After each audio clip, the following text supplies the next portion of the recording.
Tonight, I want to finish up some stuff on auto insurance. We might start commercial tonight. I'm thinking about Thursday talking about the exam because we have an exam and get back from spring break. And I don't know if that Tuesday before is going to be, and we'll see. Y'all might, if y'all have an opinion, let me know. You know what's on the exam already, so you can already prep for it, but just to make sure everybody's ready to go, especially on the essay. Tonight, what I want to do, finishing up on the auto side, is talk about safety and what the insurance industry has done. I love this website for IIHS. You can see there's a video on preventing whiplash, which is pretty important. I remember I saw this lady, she got hit from behind. She had her baby in the car, so she was very worried about her baby, but the baby is fine. And I was telling her, relax, because you're so tense afterwards and you're doing really major damage to your neck. And I don't know if y'all been through that. It's not fun, right? You go for 2 or 3 weeks where you just can't even turn your head. It's like, relax, sit down. But she was so tense because this guy just ran right into her. So can they build the car in a way to reduce whiplash? And whiplash obviously is frustrating for the insurance industry because it's a really hard one to measure. You can't say how much whiplash you have. And then the question I ask you tonight on your next car purchase, how important is safety to you? So I'll show you some videos tonight. I want to start with this one. This is one of my favorites. Some of y'all may have seen this one before.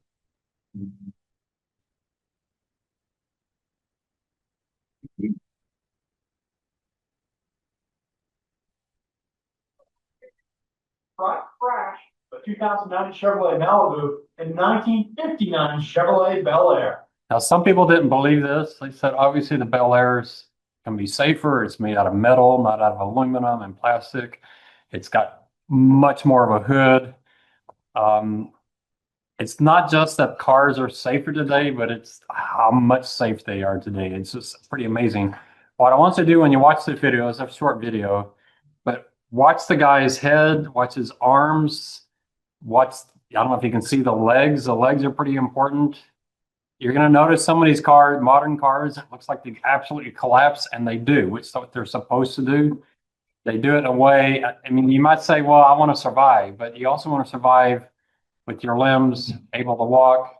So just watch this guy's head, especially. In slow motion, you can see the differences in how the new and classic cars perform in this version of the traditional frontal offset test.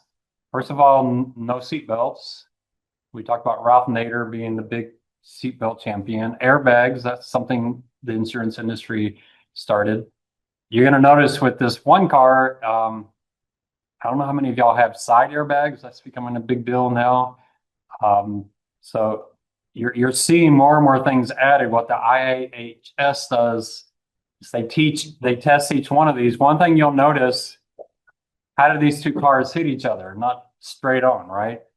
So for years and years and years, they used to run cars into brick walls.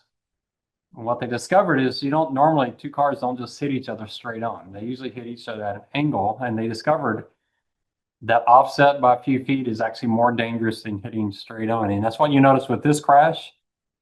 They're hitting off the angle. Its 50th anniversary. It dramatically shows how much improvement has been made in passenger protection since the nonprofit organization opened its doors. The two cars Watch the head. An explosion of metal, glass, and plastics. Where the Malibu crumple zone absorbs much of the crash forces ahead of the windshield, the Bel Air structure allows the wider car to compress the passenger compartment. The impact is made worse for the Bel Air driver by the lack of airbags, head restraint, and even a seatbelt. As a result, injuries to the neck, chest, and both legs would be likely. Consequently, the Bel Which driver would you want to be? It's pretty obvious, isn't it? Air receives a 4 rating across the board. On the other hand, the modern Malibu provides good protection, with the dummy movement being well controlled. Measures indicating. Now, you can't tell with this video, but if you watch the legs, that's one thing I noticed. And there are big differences in the cage around the legs. There are some cars where you will literally get out and walk out, where other cars you may never walk again. There's just a protection. That's cars today. I don't mean the 50-year comparison. If you watch his legs, I mean, the hoods now are made so they do crunch, so that you don't want an engine coming into you. You want it to collapse on itself, and that's a huge advantage of cars today. Most body regions, so a foot injury would be harm. I mean, his legs look pretty normal. He probably had some Beyond injuries, safety but here, advancements in vehicle engineering give the Malibu a clear advantage in this matchup. While classic cars are often considered to be rock solid, this 59 demonstrates how much better today's cars are. And the IHS has played a key role in driving these advancements. In the past 50 years, the Institute has made a real impact. The roads today are safer for it. For complete safety information, subscribe to consumerreports.org. all right. So here are some cars today. What I thought was pretty interesting here was the Tesla at the end. I don't know if you have Teslas, but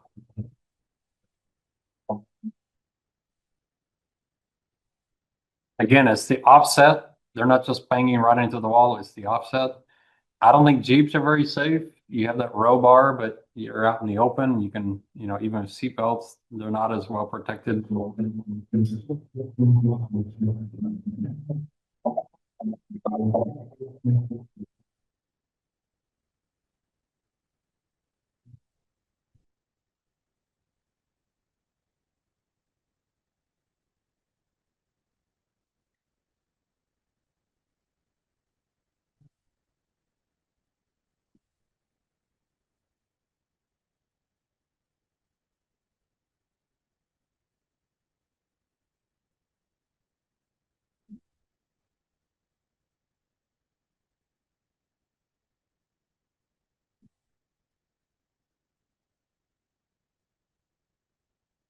there you see the side airbag.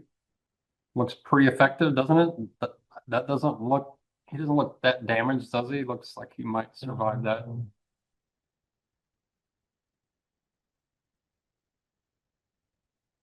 Car is obviously total, but the focus here is on the human body.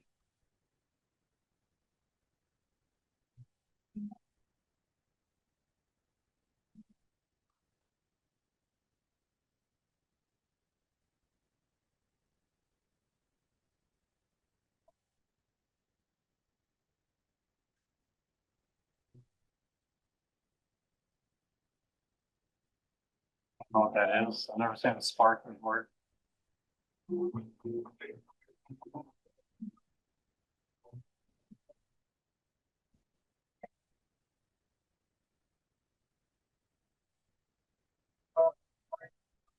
Now on the Tesla, watch the front left tire wheel. You'll just notice it just completely goes away.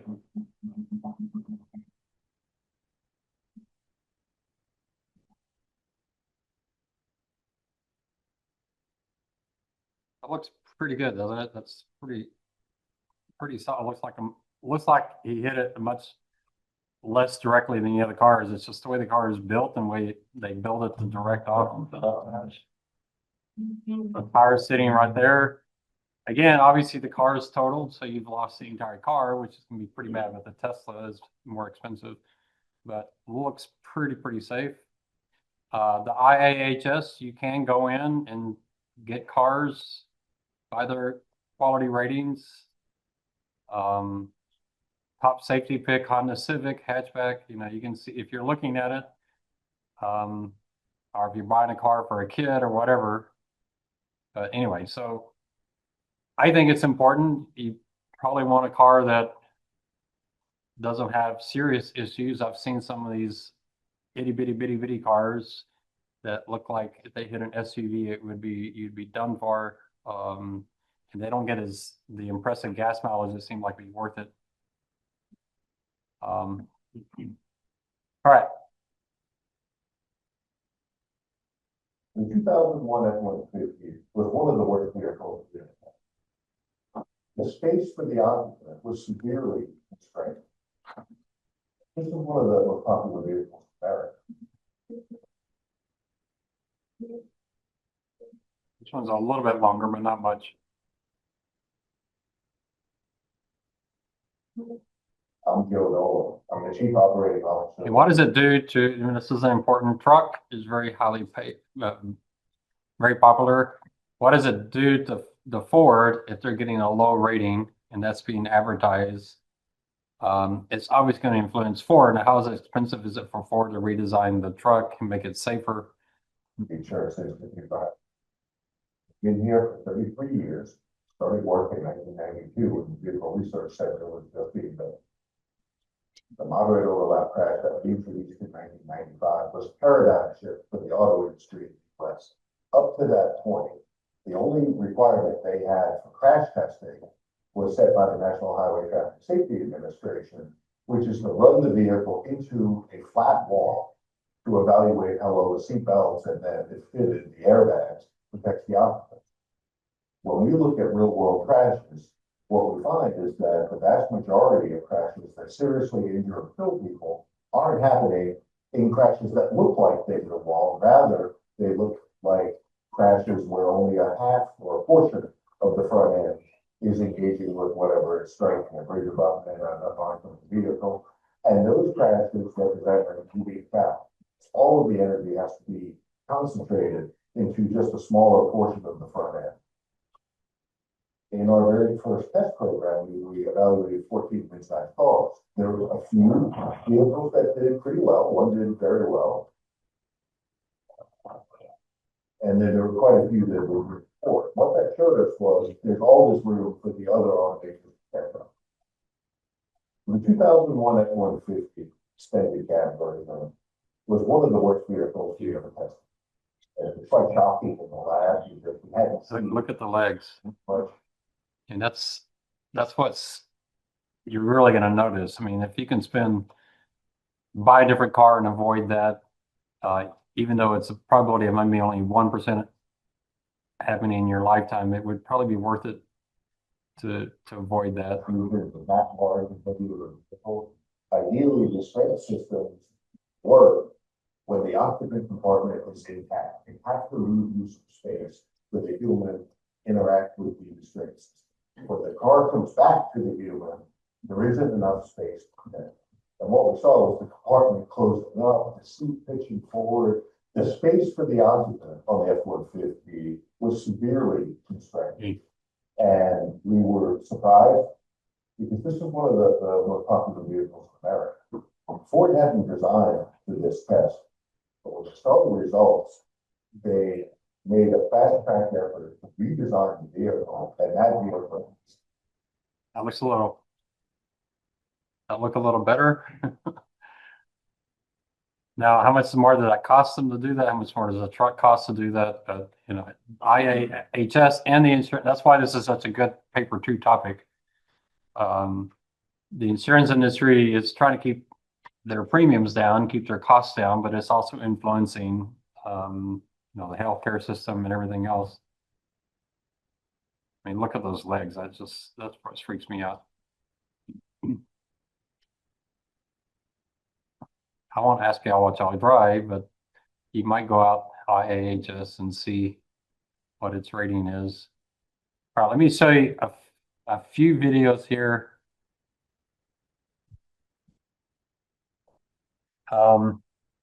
So I watch these videos. These are videos of car crashes on YouTube. There's a bunch of them. I watch them out of curiosity of what causes most crashes. I didn't hand select these my biases. These are the ones I noticed come up the most. And what you're going to notice more than anything else is signal lights.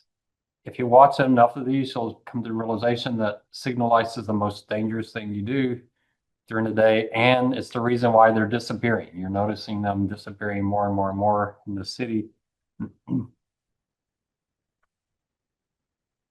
This might not have sound. I don't know. We'll see. Here comes a light.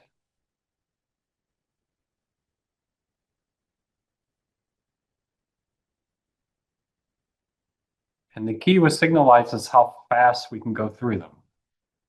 You'll see a roundabout. What does a roundabout do? It just automatically slows you down. You can still have accidents, but you're at a much slower speed. There's going to be some pretty serious accidents in here. There's a signal light. Runs the light. Now, why is he driving so fast? Because he's trying to make the light. So not only are people running the light, but they're running light faster than they normally drive because they're trying to run the light.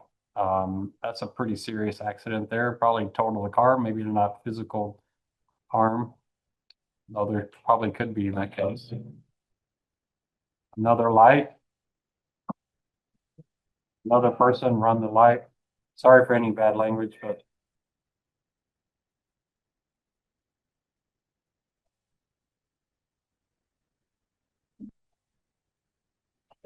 and this is one you'll see a lot. I've watching these. You'll see the lot. There's two lanes. This person can't see this lane over here. What's this guy over here in the right lane doing? Just flying through.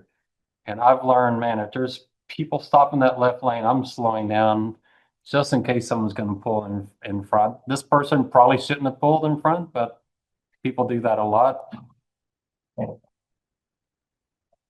He lucked out on that one, but could have been pretty bad.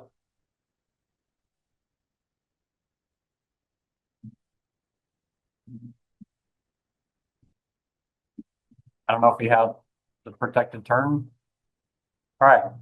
So here's a roundabout. What you notice with the roundabout, they're slowing down, they're watching.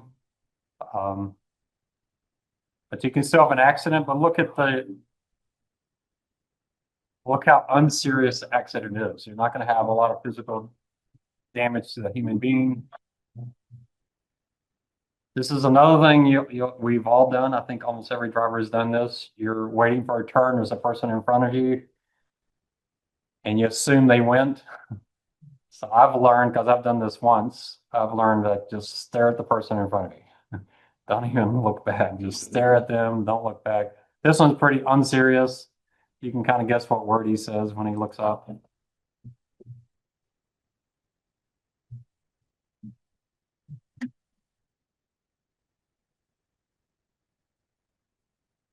But yeah, that happens all the time. Pretty minor, not much a lot. But with cars today, something like that could be 2,000, 3,000 bucks. Who knows? With cars, use some pretty expensive. A little bit of damage.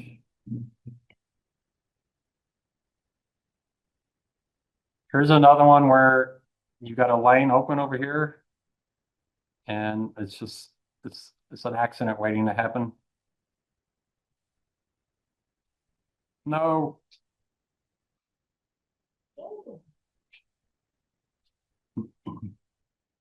This guy's like, well, not my fault. Not my problem. Again. So those are my two things, lights, and when there's a lane of traffic and your lane's open, those are the two things. It's like, I'm going to be a grandmother driving around here, a grandfather driving around here. Take it slow. Okay. All right. So this is a program. I don't know if it's still on or not. It's Canada's Worst Drivers. If I had a teenager, I would require them to watch it before they could get a car. There are some pretty amazingly bad drivers. I'm picking the girl, not because girls drive worse than guys, they drive better. I just think she was the worst by far. There's a guy that was pretty close second, but I only show you this in the thought that these people are on the streets. They do exist. First driver nominee on the road to a shaft, cameras that is the part of the booth. The remaining nominee, because no people get the car. Anyone seen this one before? Have you seen her? Yeah. Okay. Sorry. You have to watch it again. She's pretty bad though, right? By the crew, got her bio last week so much. No one cried with her.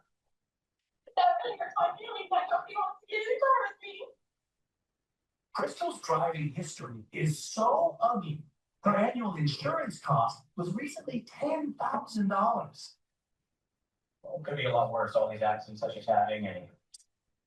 You would think that would be enough to get her to change her behavior. 10,000 bucks. Any of y'all pay 10,000 bucks for auto insurance? My word, that's like 2 new cars she could be buying every year. More than that, how much do you pay your auto, is a car like 800 bucks a month or something? I mean, it's like, wow. Those brother Steven is worried she's going to be killed on the road. She doesn't understand the consequences of her actions. Before she leaves, I asked Crystal to turn her cell phone off. But I'm not gonna turn it off, but it's not very texting.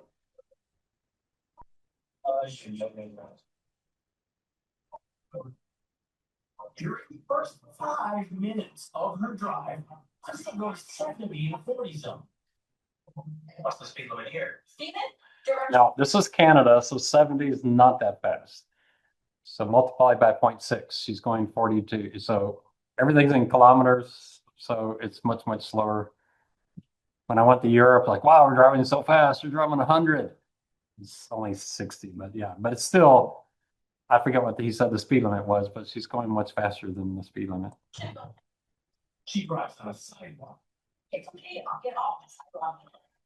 She sends numerous text messages. I'm embarrassing. She bursts into tears. And then she does this.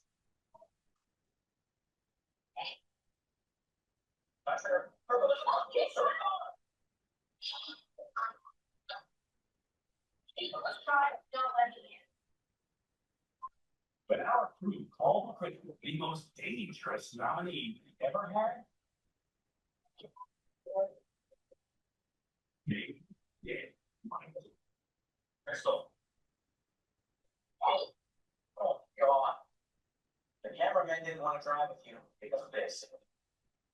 Every time Crystal starts moving from a stationary position, she literally floors the gas pedal and keeps it floored until she releases it completely. That's one of the things the telematics checks, how quickly you start.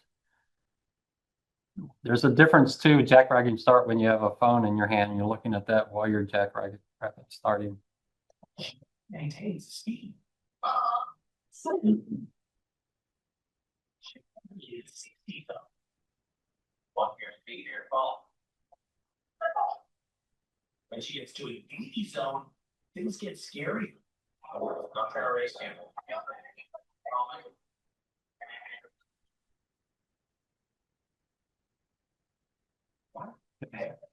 This face is pretty classic.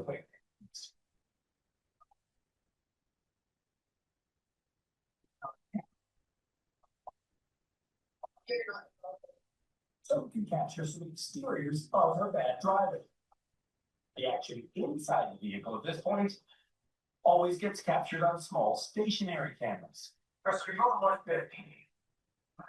150 is pretty fast. That's, have any of y'all driven 150? That's 90 miles an hour. That's pretty fast in the city. I think I've gone over 100 once. I had my old Ford Galaxy, but that was out on the highway with, I was trying to show off. So just one time. It's 150 up here. Crystal lost our follow car for the fourth time in an hour. We're not racing. You better reach there. Her boss is in too fast. What's our camera? And the thing that's frustrating is she's like crying because people are talking about bad driving. And here she's laughing because she knows she's, I mean, it's like there's some lack of sincerity on her part. Crystal.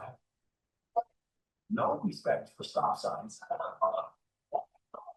No respect for yellow lights. It's a yellow light, that's a yellow light, please look. That's it. No respect for red lights. There's no respect like going for a red light. There's no care. No respect for her own safety. What do you know?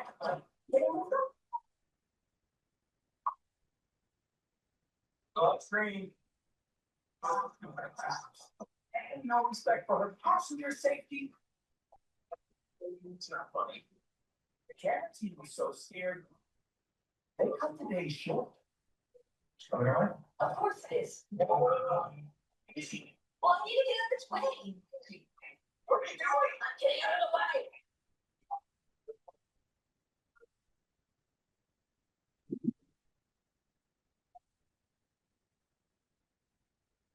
And wrong with you? And what's wrong with him that he's still in the car? So, yeah, those people exist. They're out there driving. Now, what can she do with that $10,000 bill in Texas? You can apply to one of the joint associations. I can't afford my auto insurance. It's too expensive. And so the the state will get her insurance at a cheaper rate so she can keep driving. Do you want the insurance industry charging the right price to a driver like that? Isn't that in our best interests? So I don't know how many accidents she's had. I don't know what point you lose your license for that kind of driving, but yeah, it's pretty scary stuff. I don't know what you do. I never use my cell phone when I'm driving. I would highly recommend that you never use your cell phone when you're driving. If you are, I know it's illegal in Texas, but or at least in San Antonio.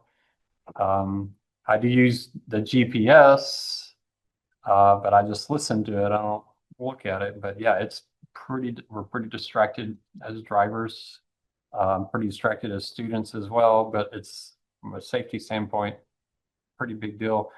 But it is an interesting topic, and there's quite a bit to work with it. They have quite a few topics that you could certainly work into a paper related to pricing and risk and how the insurance industry is influencing how we drive and live. So interesting. The other topic I think is closely related to this is autonomous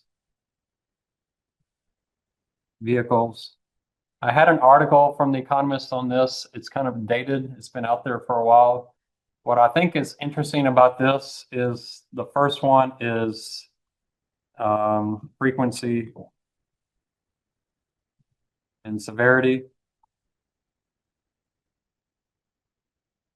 The data show that autonomous vehicles have fewer accidents than human drivers.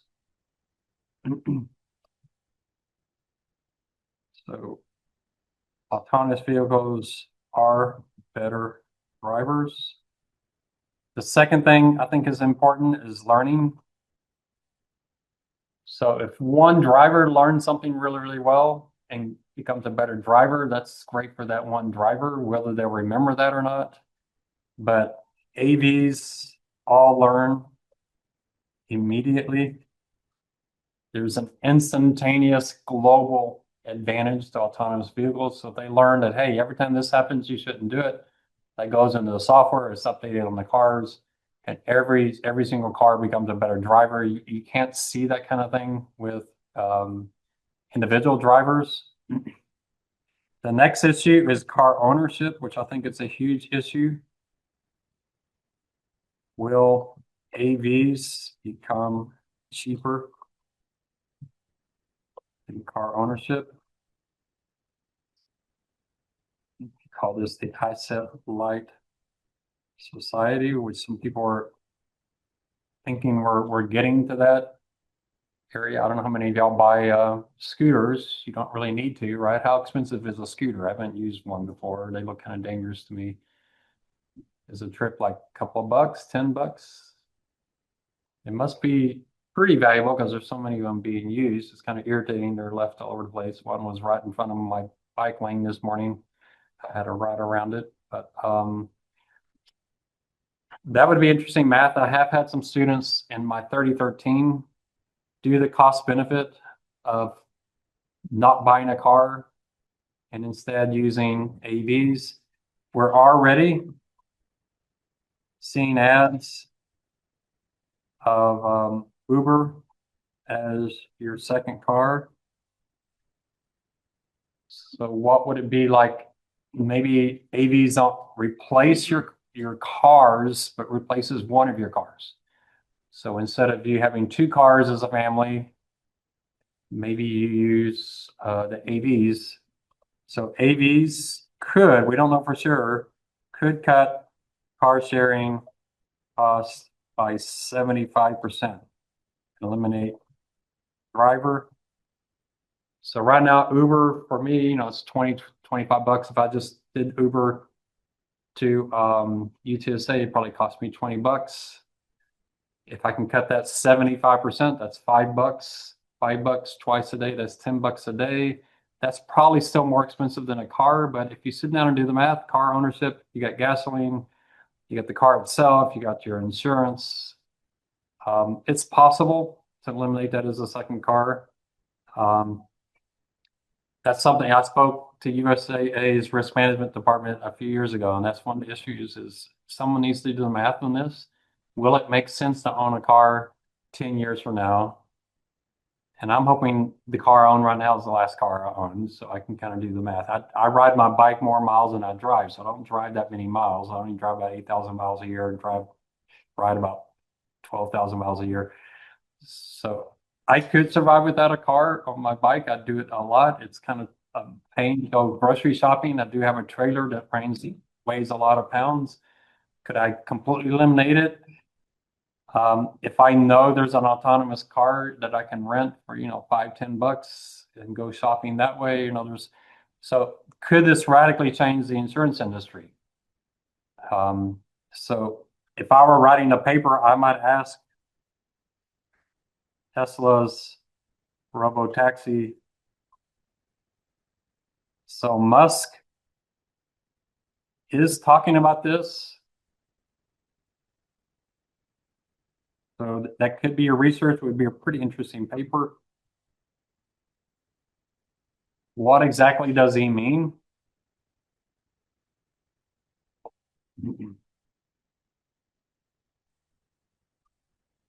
So I think this is more than talking about just a taxi service. I think he's talking about replacing car ownership.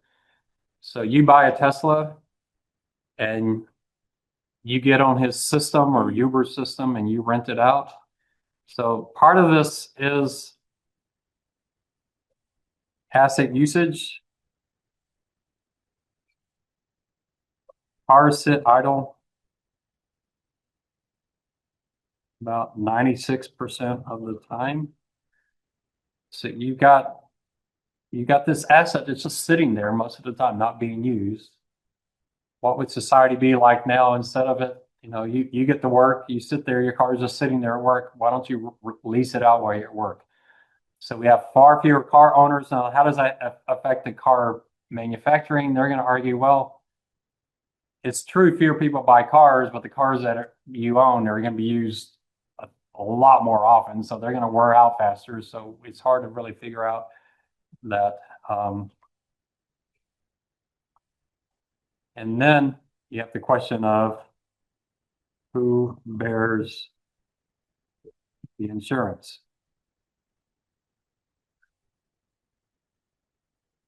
If you're riding in an Uber, do you really care? Are you that worried about if there's an accident? It's not your problem. If you ride in a robo taxi, are you responsible for the insurance? Do you care about it? Whoever owns the car probably does. There's probably some risk for and whoever created the software.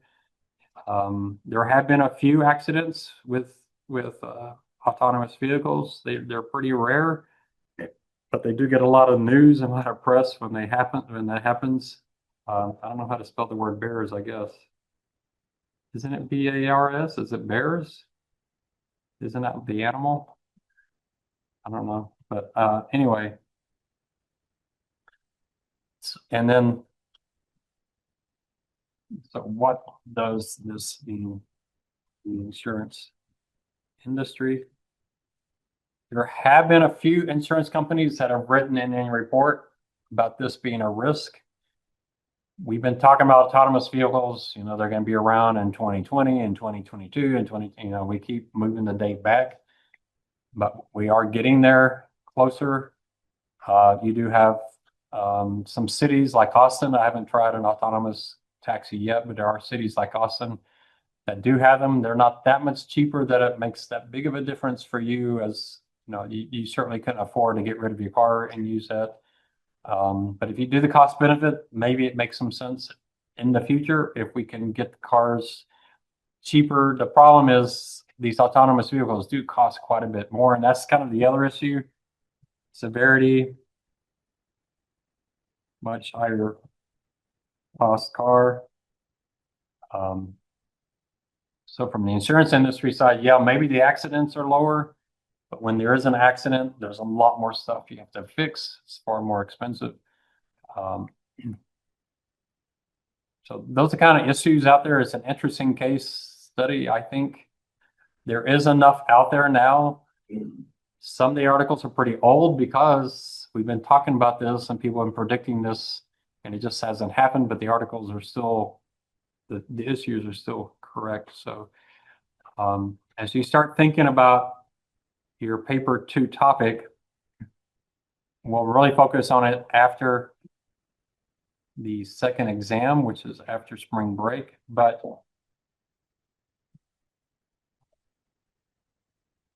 I'm going to start collecting it. Anybody have a pretty good idea what they want to do yet? So start thinking about it. The advantage of figuring that out in advance is if you come across an article, a documentary or TV or some YouTube video, you can grab it, send it to yourself. So it helps. I know any class I took where they had a research paper, I was working on the research paper the first week of class. That may be bizarre and unusual, but it's like, I want to be fully aware. And right now my YouTube videos are, I guess it's Facebook. I don't know how Facebook does it, but man, when I see a video I like, I start getting 50 of them because I'll click on it, send it myself. So I've been doing a lot of videos on healthcare, and man, I'm getting all these PBO videos. I see a topic, it's interesting to me. So now you're at the point where if you pick your topic early enough, AI or whoever is doing that is going to help you by sending you a lot of videos. It doesn't have to be a summary of articles. It can be a summary of videos that you see. So if you have an idea, email it to me. The earlier you pick, the better off you're going to be. But this is one topic. So those are 2 right there, I think are really, really quite interesting. The IIHS and its impact on the insurance industry is very, very interesting. You could go back to Ralph Nader as well. There's probably some good historical data on that. Autonomous vehicles, I think, is one that's getting interesting, but go beyond. What I've heard some insurance companies say is AVs won't help that much because while accidents will go down, the cars are more expensive, but they don't address this idea that a lot of the customers won't buy cars. So if you're a USAA and all you do is personal lines insurance, if we're going to get to the point where we don't own the cars, we're going to be leasing them out, then that's going to reduce their customer base. My recommendation to USAA is start a department with actuaries to really research what this means. And maybe USAA needs to have a commercial arm where they're insuring Tesla or whoever, or Uber, whoever these people are. A related topic where you can get maybe a little more advanced is the shared economy.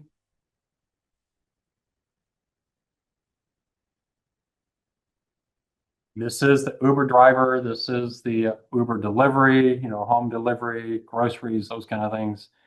The shared economy where people are using their own assets to do stuff. What does that mean? So that's that insurance company Buckle. They went under. They buckled. And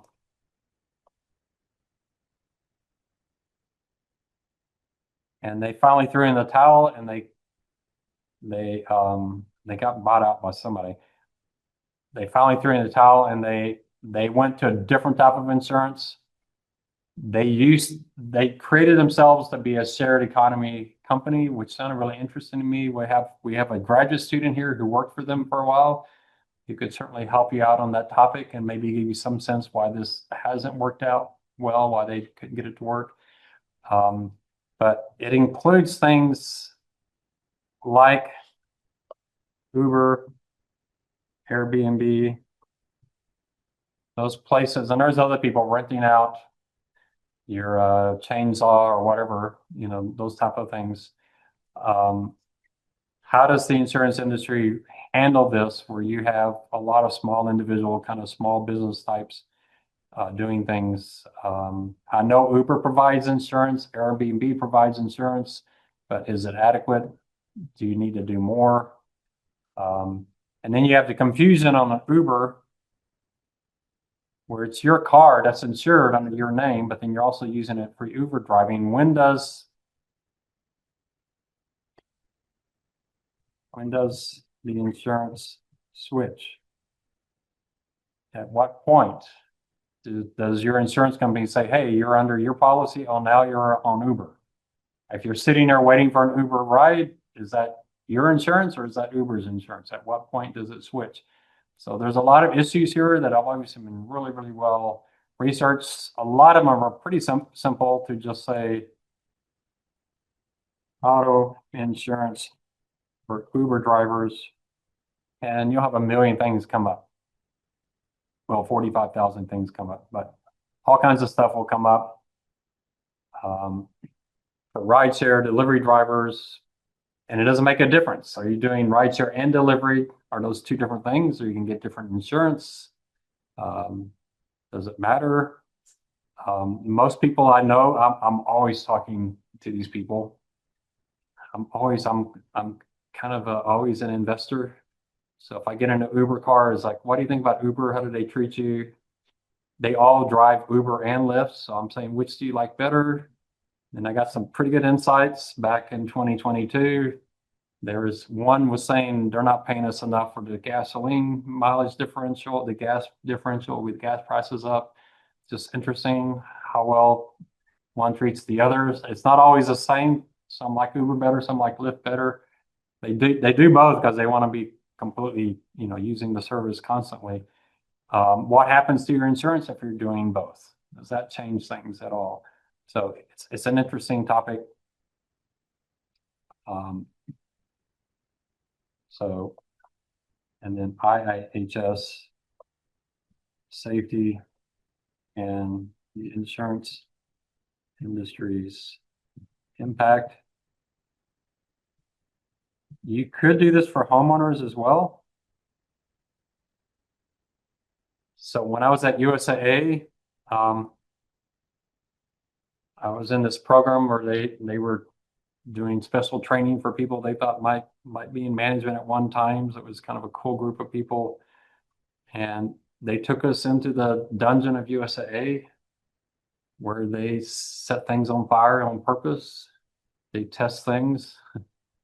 So someone says, oh, my kitchen burned down.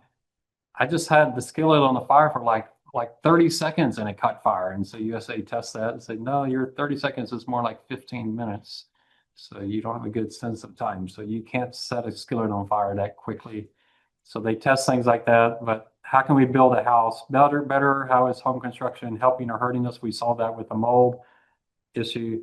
So how is the insurance industry impacting our lives? You got to make sure the paper is an insurance paper. So I don't want you talking about rideshare and shared economy. I want you talking about it from the standpoint of how this is being impacted by the insurance industry, how we are being impacted by these things from an insurance standpoint.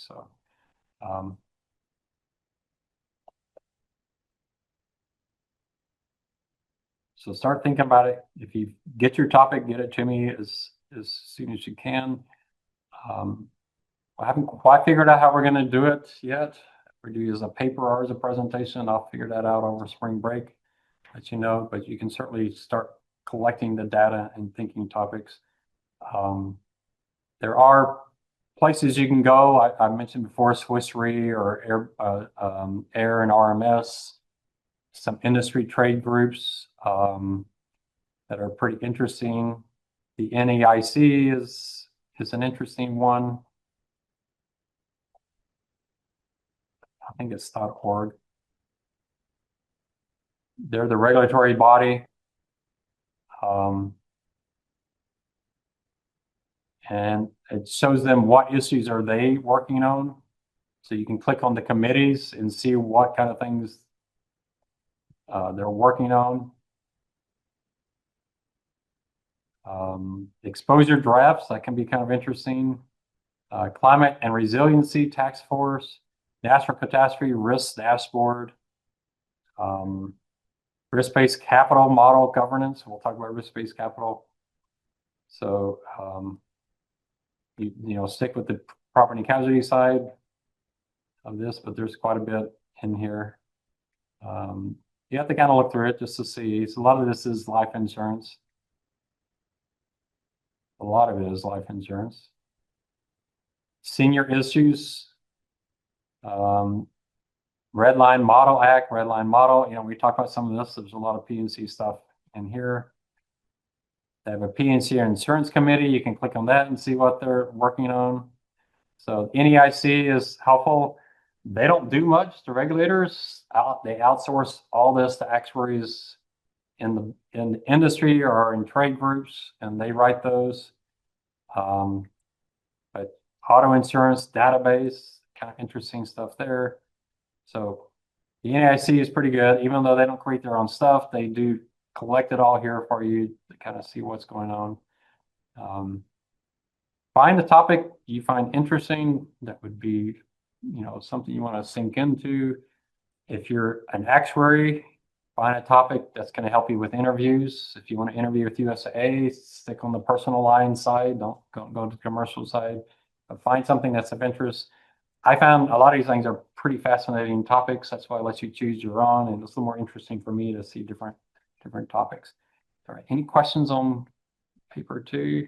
Start working on it. You could probably find one really substantive article could be enough. If it's a really, really good article, or 3 or 4 kind of more minor articles. I know with The Economist itself, I don't know what I could find. But if you want to use my Economist, if I can remember my password.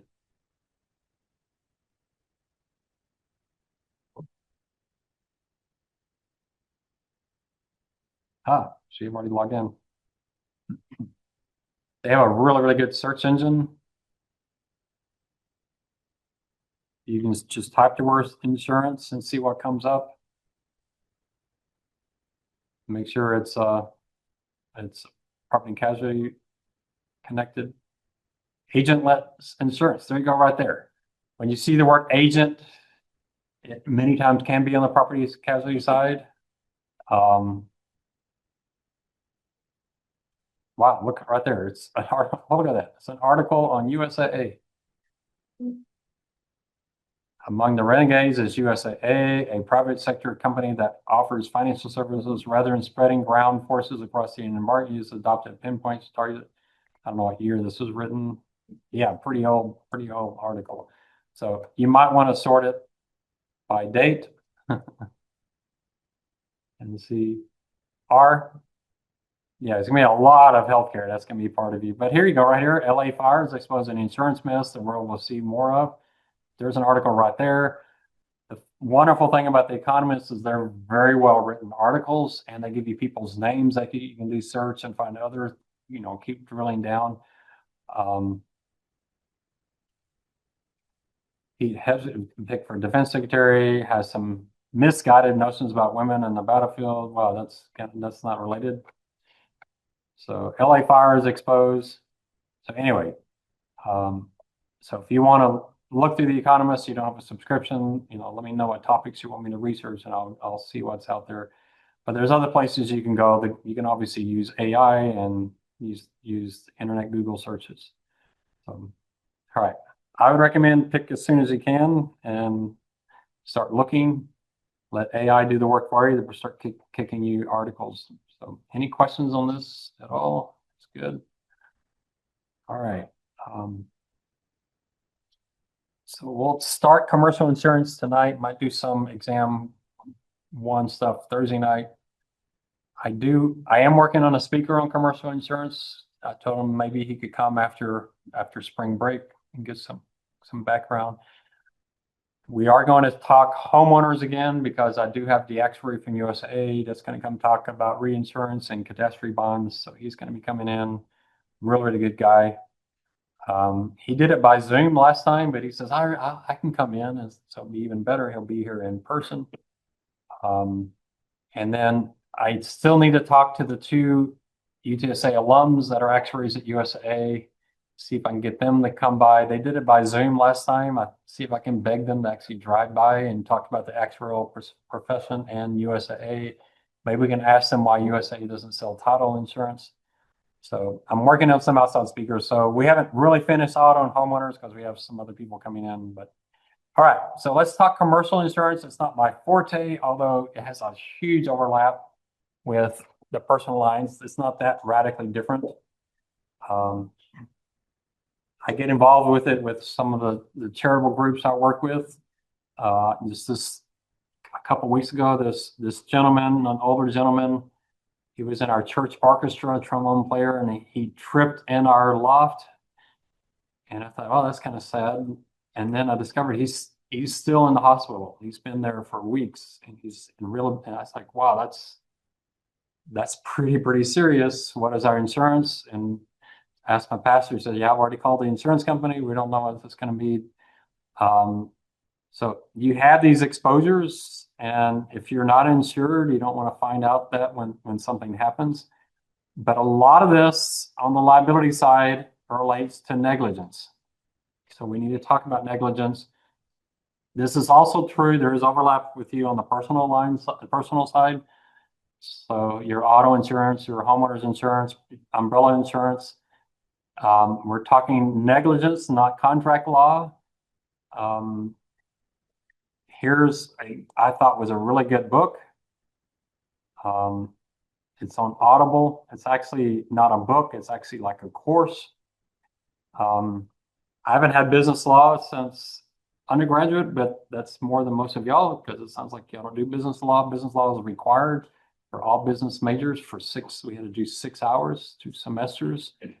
I thought it was incredibly beneficial, but you could essentially cover it by taking some of these online kind of Audible courses that would cover it pretty well.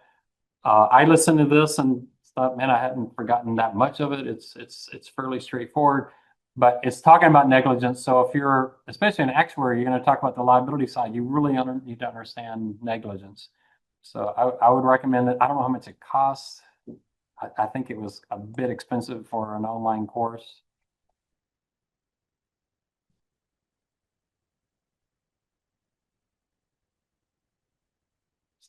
Well, it's cheaper than a textbook. It's not too bad.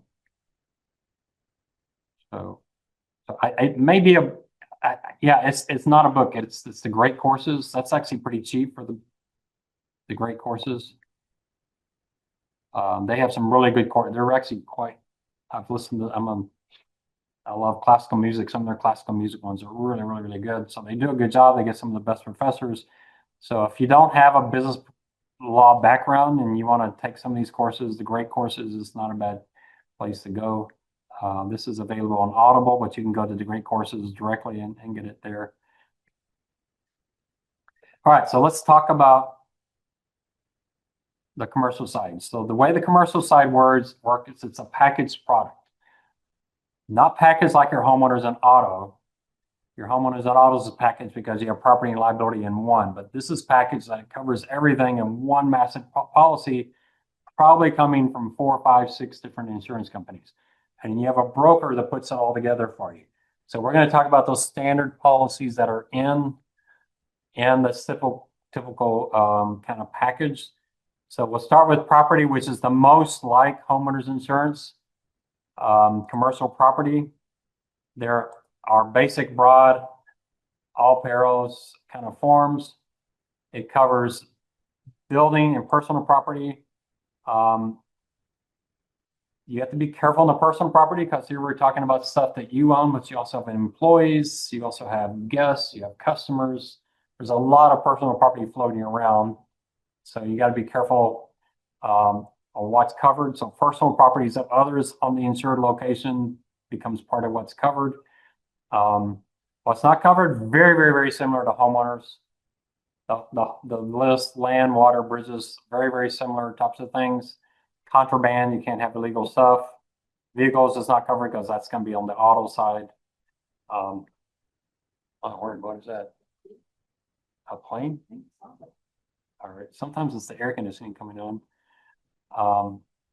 So you do have some special cases like pollution. I don't know if y'all have driven on La Cantera in the shopping mall there. You see those big vats they have. They're right over the aquifer. I remember when USA built all of that.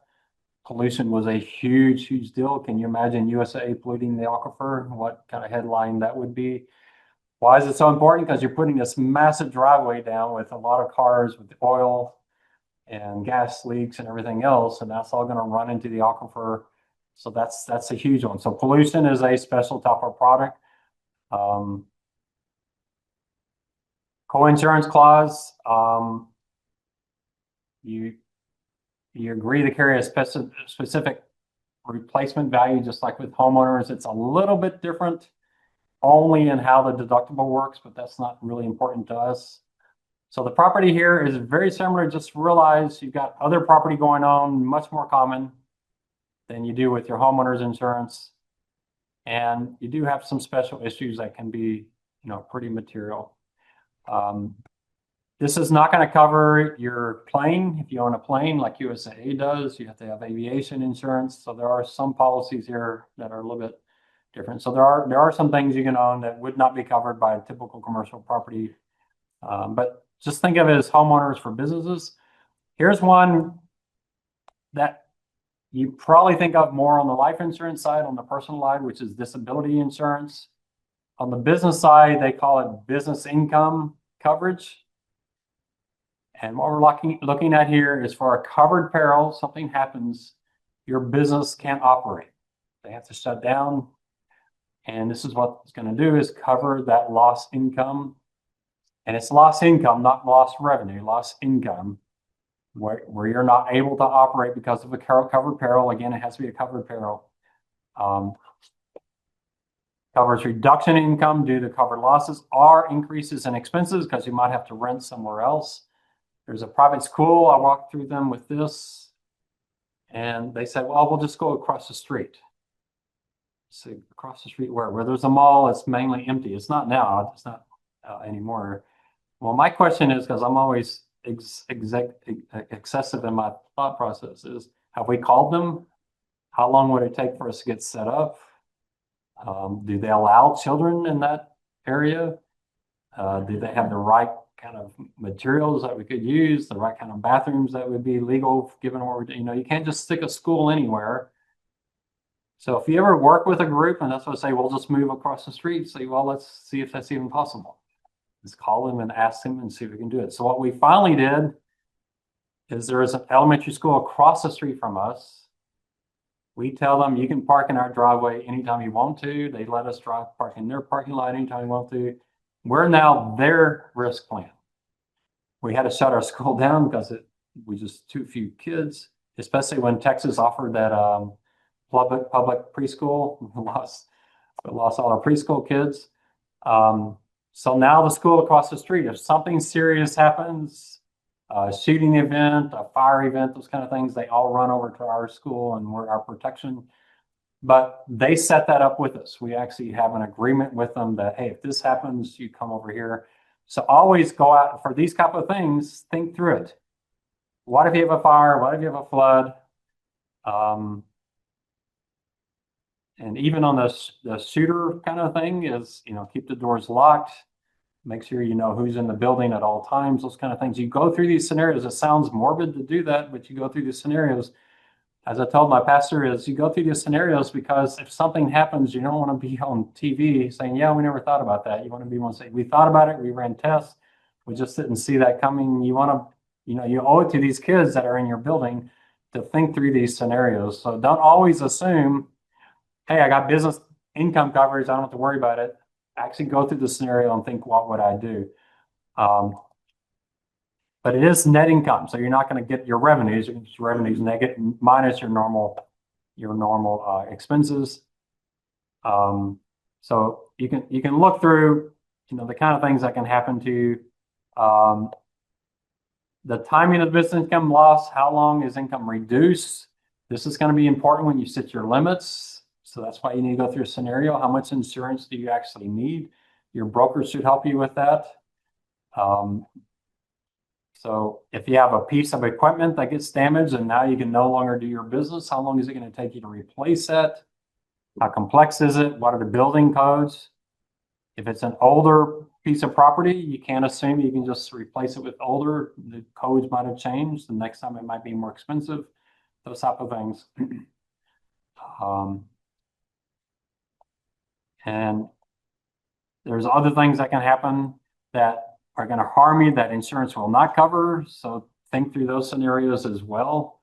What happens if we lose this lease, lose this license? And then when in the year does this actually happen?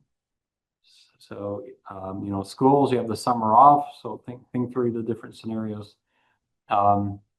there's different ways to cover this. I won't get into that, but one thing that some have changed is rather than have to sit down and figure out what income did you lose, what revenue you lose, what expenses increase, to make it more like life insurance. If this event happens, we're going to pay you $50,000 a month until, for the next 6 months, something like that. Just says, hey, this event will pay you something that approximates what you think the loss might be. Makes it easier, simple policy to keep track of. But the risk is you might not have enough insurance.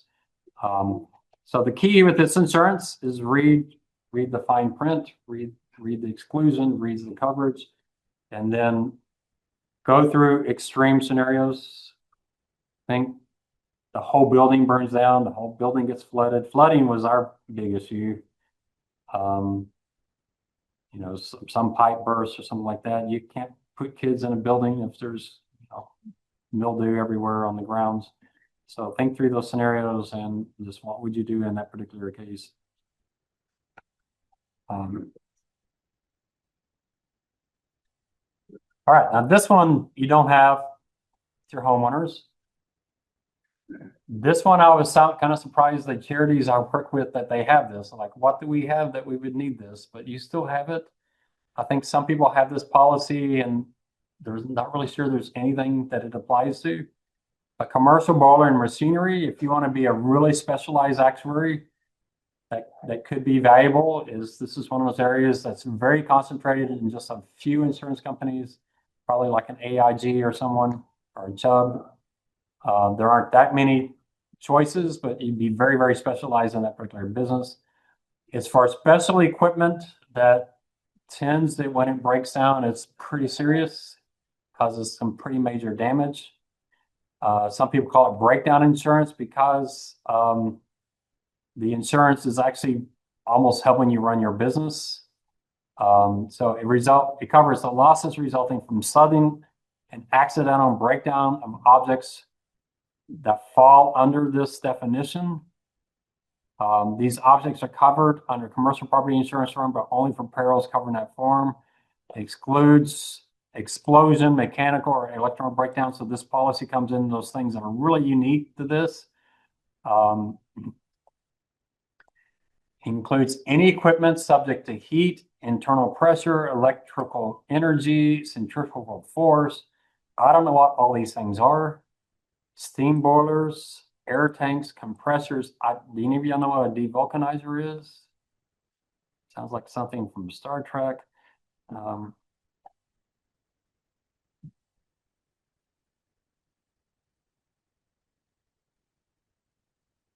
There's a devulcanizer that looks pretty impressive, doesn't it?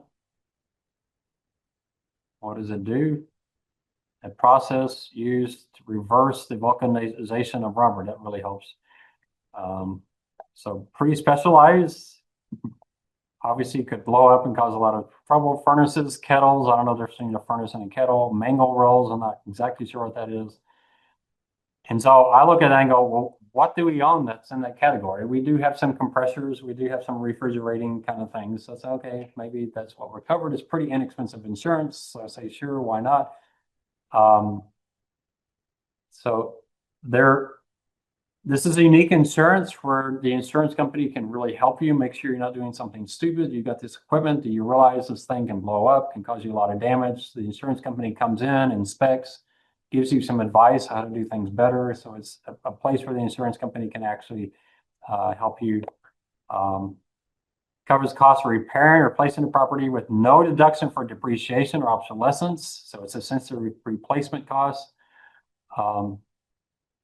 Also may cover consequential damage like spoilage of food and those kind of things. The equipment is unique and such that the insurance company is actually an incredibly valuable consultant that comes in. It's essentially a free consultant, but you're paying the premium, obviously. They conduct frequent inspections. And if you're not doing what you're supposed to be doing, they can actually essentially avoid the coverage and say you're no longer covered until you start doing these things. So they're actually going to force you to follow good risk control. So that's called a suspension provision. When an object is found to be in or exposed to dangerous conditions, the coverage is eliminated and it's not reinstated until you fix that particular thing. I would think, especially for a small business, hearing the insurance company say that would probably make me nervous that we're going to harm one of our employees or one of our customers. We better get our act together and make sure we're watching this carefully. So yeah, I've seen those in private schools and churches. It's just pretty small. Something you don't have in your homeowners because it's covered by your homeowners, which is theft. But from the commercial side, theft is a completely separate policy, especially for retail where it's obviously an extremely unique risk for them. It doesn't cover things that would be covered by the property cover. So we're talking about theft, disappearance, destruction, although usually inventory, kind of normal leakage, that kind of stuff is not covered. So it's got to be something more substantial than just, you lost count. It's pretty amazing how bad we are at inventory. I used to have to do the inventory for USA on computers. And I have this whole list, and it's like, there's supposed to be 6 computers here. Oh, we only have 5. It's like, where's the 6th one? Oh, we don't know. Mary's department has 12. Well, she's supposed to only have 10. It's like, yeah, what's going on here? You would think, back then those computers were $2,000-3,000 each. You would think you would have pretty good control over it, but it was a mess. And it was very frustrating for me as a newbie having to go through and say, what do I do now? This is missing, this is missing. So you have to have a little bit more proof that something has actually happened. It requires the insured to have certain protective devices. It doesn't mean you're not covered, but it's going to impact how much your premiums are, how much coverage you have. Dishonest acts of employees can be all employees or scheduled employees. I don't know why they have this provision, but it says the employee must be attempting to benefit from this dishonest act. How often do you have employees do things purely out of spite? Well, there's a famous case in France where an employee just got mad, so he just started destroying the company just out of spite. He didn't get any benefit out of it, didn't get anything out of it, so that may not be covered. Abuse equipment, draw normal check. And draw normal check is not covered act, just the fact that the person's just malicious. And we talked about that one already. Once a dishonest employee has been found, you can't say, well, we got insurance, so we might as well let them keep working here. I hate firing people. No, you got to immediately act. That is true with your credit card as well and your checking account as well. You need to be checking those statements. That is something that really does cause you quite a bit of exposure. I don't know how often you balance your checkbook or double check your credit card. I do it all the time. I've never lost money due to a bad check. I've never lost money due to a credit card charge, but that's because I'm checking it all the time. And if you read the Uniform Commercial Code, it tells you what your protections are and how much you can lose. You don't usually lose anything because the bank usually just takes the loss for you, but you've got to be monitoring. You can't have someone ripping you off 6 months in a row and you finally capture it and think you can get that back. You're probably going to be losing that. Same thing on the commercial side. You got to get rid of the bad employees the second they're discovered. Forgery and alteration. Your protection there, and this sort of Uniform Commercial Code is so important. Your bank has signature cards. And so supposedly, if someone forges a check and it doesn't match your signature card, that's the bank's fault. Now, how often does a bank take checks and check the signature cards? They're processing 50, 100,000 checks a day. I don't know if AI or any type of protection on that has come up. My charity had a check forged. It was actually kind of sad to me because it's a check I gave to a student as a scholarship from our charity because we have an education part to it. And I knew that was a check that was forged because I miswrote my signature and it was exactly the same signature. I can't believe the bank cashed it because it was so obviously a fake check. It's like, how could y'all do that? I didn't lose any money, but we had to shut the checking account down, which means I had to go contact all of our donors and tell them you got to check, can you imagine how many donors you lose when you tell me now you got to redo all of this for the new checking account? So to me, the insurance is not all that valuable because the pain we had wasn't the forged check. It was having to set up the new account. But think about that, how you protect. Every time you mail a check, you're essentially begging people to forge your checks because your signature, your bank account, everything's on that check and you're mailing it out. So alteration is that they add a 1 or something to the end of it. Ransom paid for the release of named insured or employee management, so it covers some interesting things. Computer fraud is covered. For money and securities, again, they don't want you having $200,000 sitting on your premises. So you got to have some protections for that. But read the policy. They're pretty standardized, I think, state to state on that side. All right, we'll start here. Do y'all want an exam review this Thursday or do you want it Tuesday after spring break? I'm not going to do it both times. Which would you prefer to have? Right before the exam. So Tuesday before the exam. Okay, well, so Thursday night we'll get further to commercial insurance. All right, we'll stop it there. I did put a exam guide. This is what it will look like for the essay question.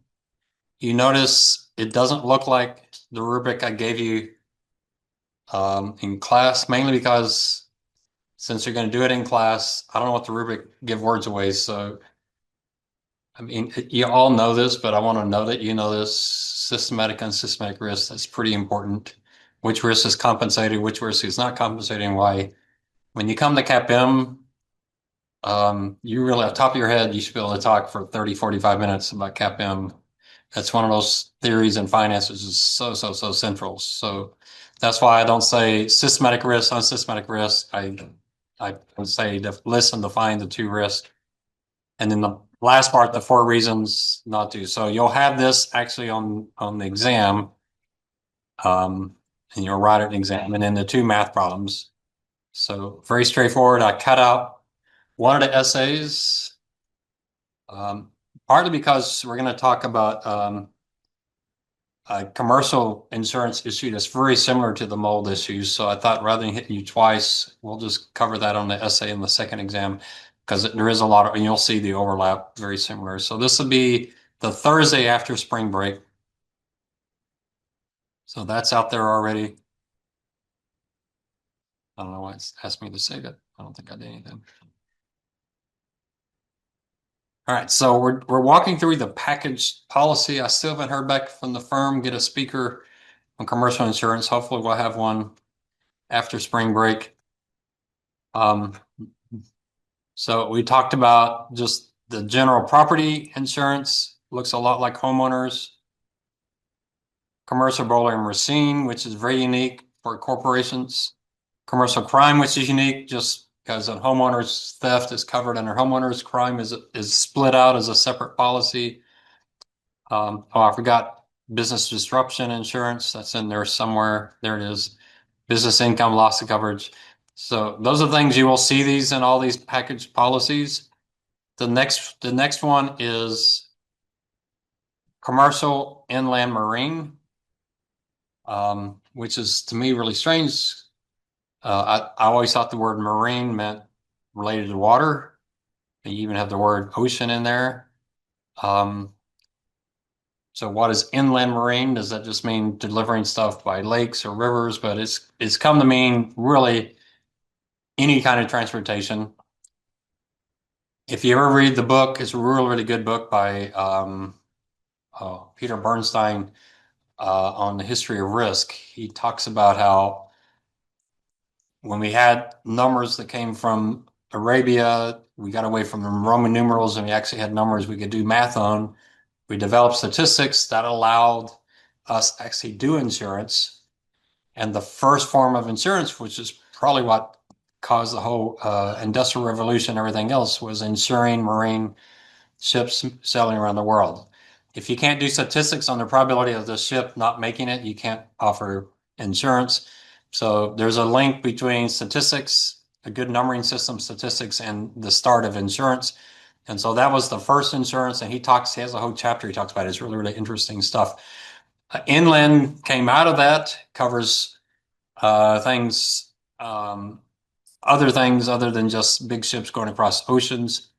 It's essentially covering stuff that is being shipped to you or from you. And the real key is who has ownership of this thing. There's no real true standard policies.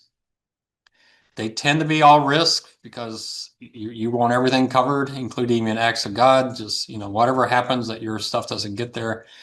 But the key is who has title. So that's really the real key.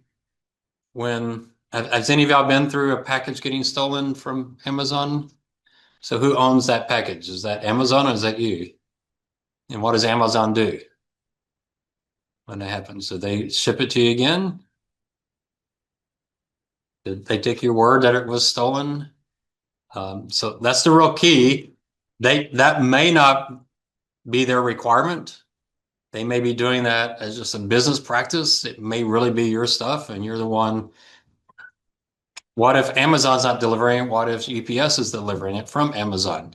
When does title pass? Does UPS have responsibility? They probably do have some if they're negligent, but are you going to sue UPS? My only experience wasn't theft, but I'm a huge fan of Gustav Mahler, as you can tell from my email account. So I ordered all 11 of his symphonies, and they came in this big box. And the guy took it to my house and put it underneath the awning on a day it was raining. And when I got home, it was just soaking wet.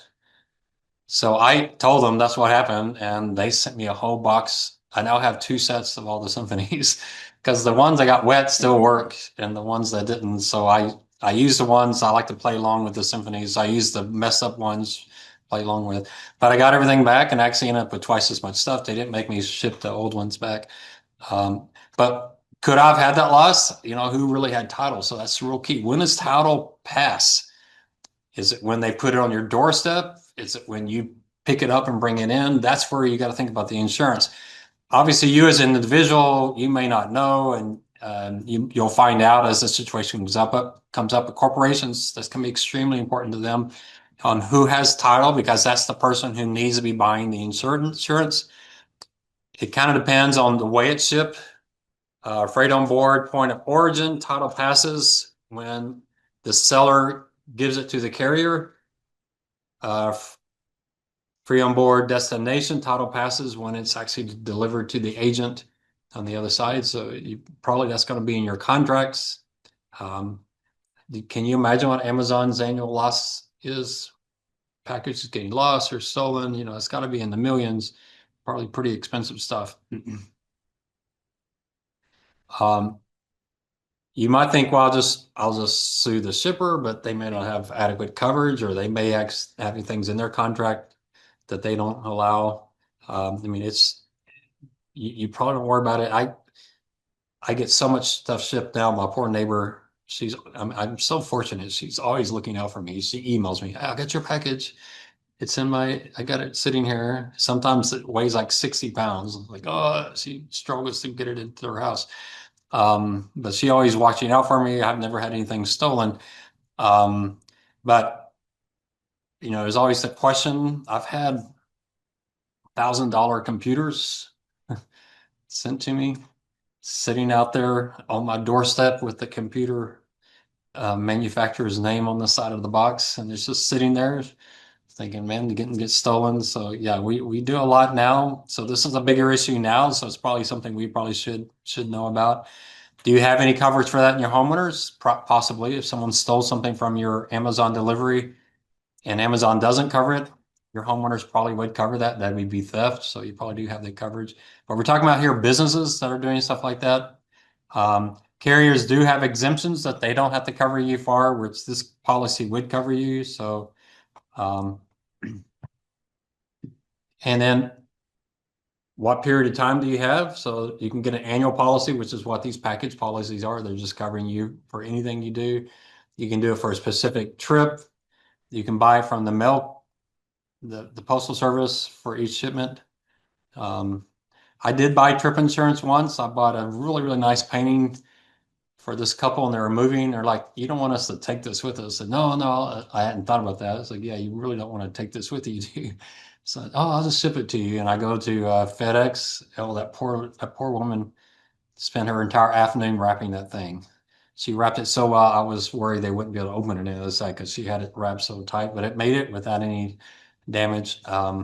So I did buy it. It was ridiculously expensive. So I'm thinking, do I do that? But it was a really nice painting.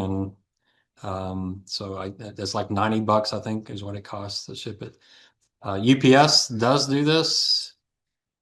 I wish I had my video out. You never had that? A video. I said, well, I wish I had my video. This would look really good on Facebook.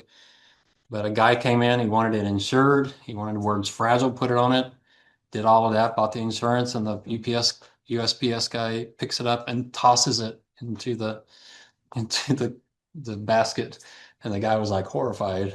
And I'm back there kind of laughing, but yeah, it was poor guy.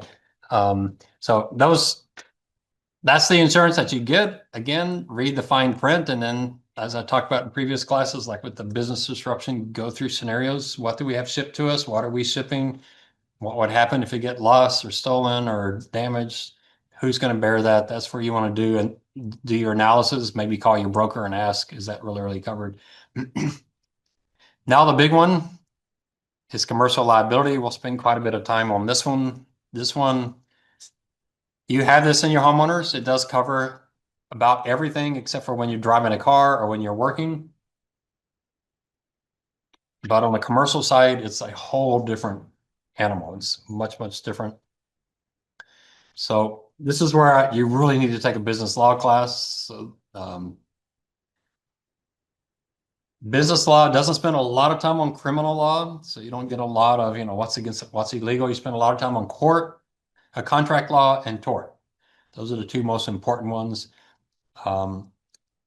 Contract law really doesn't apply to insurance, so that's not as big of an issue, other than the fact that the insurance contract is a contract. But insurance is really about tort. That's the liability. Same thing with your homeowner's insurance. What is a tort? Is when someone does something wrong. It's also known as, you can say, negligence if it's unintentional, accidental. Insurance covers that. There's two types of negligence: gross negligence and this regular negligence. You have a duty of care. That duty of care changes over time. Society has different opinions about what your duty of care is. You don't need to risk your life to do something, but you may have a responsibility to do something. Usually it's a prudent person rule. What would a prudent person do in this situation? And should you have done that? Did you have that duty of care? Gross negligence is when you do something that is so egregiously bad, you're going to be made a spectacle of to make sure everybody else knows not to do that. Now, I'll tell you up front, you probably have signed things that says we're not responsible for negligence. That'd be great if you've probably seen the trucks. They say you're not responsible for damage done to your car from rocks. You can't just put a sign up or have someone sign something to get rid of negligence. It'd be really great, right? You have trucking companies, so just put sign on the back. Any damage this driver does is not a responsibility. That doesn't solve your problem. I remember going to a gym, visiting, I think it was a Lifeway gym or whatever they were. Just to visit their gym, they had me sign that they weren't responsible for any negligence, including gross negligence. And that's ridiculous. If one of their trainer comes over and starts beating me over the head with a barbell, and it's like, well, he's really, but we're not responsible for that. I mean, he was grossly negligent and he does it all the time. We know he does it all the time, but you signed a paper, you're not. No, they're responsible. They'll pay for it. You're a beginning skier and you take ski lessons and they take you on a double black diamond ski your first day out. You can probably sue them for gross negligence, even if you signed a form. So you really can't sign these things away. We'll talk about, why are you signing this form? And a lot of it is they want on record that you realize what you're doing has some risk to it. So some of that is the assumption of risk, but you can't get rid of that. So you can't just have people sign stuff to get rid of your negligence. You're responsible for this, whether you're a business or personal side. You have a duty of care, and you can't absolve that by having someone sign something. Intentional torts are covered. Like umbrella insurance covers some of these torts that aren't covered by your homeowners, like libel, slander, false imprisonment. They will cover them usually not if they're illegal, but if they're more civil. So you say something or write something about someone that's slanderous. You can not with your homeowners or auto, but you can with an umbrella policy get some coverage there. And then there's one we'll talk about with workers' comp. There's strict liability, where it says you're responsible no matter who's negligent. Just the nature of the act. That's the way workers' comp is. We'll talk about that. But if you're doing blasting with dynamite and someone's window gets broken, you can't say, well, we weren't negligent. We follow all the rules. We're very, very careful. It doesn't matter. You're doing something that by its nature, very risky. And so you have that. So strict liability is you're liable whether you're negligent or not. Generally, on these other things, you're liable if you were negligent. Even on the intentional side, you're liable unless you can somehow prove that it was, prudent, a prudent person would do that. To have a claim against someone, you must have damages. I've seen Judge Judy. I don't like Judge Judy. I think she's kind of a mean. I think that's part of her act, right? She's kind of jumps on people too fast. But she gets a lot of these of, I'm suing for 5,000 because they made me feel bad or they hurt my feelings. You need to actually have some damages now, psychological, stress. There are some things that would be covered that don't have to have actual medical bills, but you can't just have someone hurt your feelings. I saw one video of, y'all probably seen this. This woman was suing a guy because they went on a first date and it wasn't very good. She didn't like the experience, so she was suing him for mental anguish, I think she called it. And the guy's like, I went out with her once. I mean, what do you want? So probably that's going to be kicked out of the court. So you have to have damages. So that's always important. So where does negligence come from? So again, man, I wish you really should take that class I'll talk to you about. This is really, really important to understand, especially if you're going to work in the insurance industry, because this is important on both the personal lines and the commercial side. So you have a duty of care. That duty was owed to the defendant, so they have to somehow show that you had a duty of care to them. You were somehow derelict, or you somehow breached that duty. You didn't do what you're supposed to. The defendant was that directly caused injury to the defendant. And that direct can obviously be debated. If there's too many levels of separation, they're going to have a tough time proving that. We'll see that when we talk about asbestos, because that's one of the issues with asbestos is the people who were liable, the negligent people, all went out of business. They're all bankrupt. So now they're trying to sue the third and fourth and fifth level down. Defendant's actions were the proximate cause. Again, can't be too remote. And then the burden of proof is not the same as in criminal. It's not beyond a shadow, beyond a reasonable doubt. It's just more than 50%. It's reasonable. If the defendant can prove all of these things, then you probably have a case against you. That doesn't tell you what the damages will be, so that's up to the jury as well. There are some times people have won a case and they get $1. It's like, you're right, they were negligent, caused you damage, you get $1, and this kind of judge is kind of acknowledging, yeah, they did something wrong. It really didn't hurt you that much. All right, intentional torts, defamation of character, libel is something you write. Slander, just think S for spoken, something you say. Again, hurt feelings is not there. I'll show you a famous case. Have you ever heard of Carol Burnett? Anyone here never heard of Carol Burnett? Never? My word, what? In the 70s, she was like the most famous person. She's still alive. She's like the most famous person. She had her own variety TV show and she took over TV. But she has a very, very famous libel case We'll talk about that. Trespass. You can't sue someone just because they trespass on your property, even if you have a no trespassing sign up. There has to be damages, right? They have to do something. So just the fact they walked on your, now that could be criminal, right? You go on someone's property, they tell you get off, don't come here, and you come back. Yeah, you can be criminal trespass, but we're talking here on the civil side. You have to be able to show that they damaged your property in some way. Um, I ride my bike through a church parking lot and they have a no trespassing sign up. So I emailed them and said, can I ride my bike through your parking lot? So I got their approval so that I wasn't be trespassing because it's really dangerous when you go any other way. They're like, yeah, we're fine with that. Conversion's a nice way of saying theft. Obviously, theft is illegal, but here we're talking on the civil side.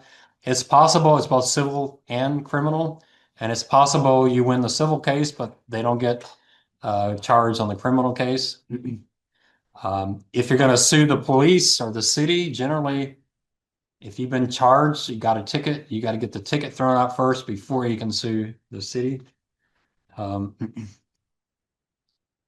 Assault and battery. I use the word assault to mean battery. Y'all probably do that too. Say someone assaulted me, you probably mean they did physical.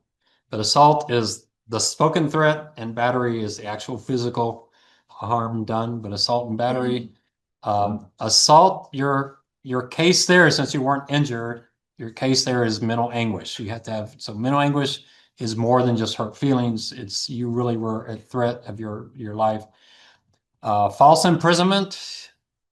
You must say, how would that ever work? I don't know if y'all have seen the videos. They're pretty pathetic, but this one guy at a fast food, a prankster called and said one of his employees was stealing and he locked her up, wouldn't let her out.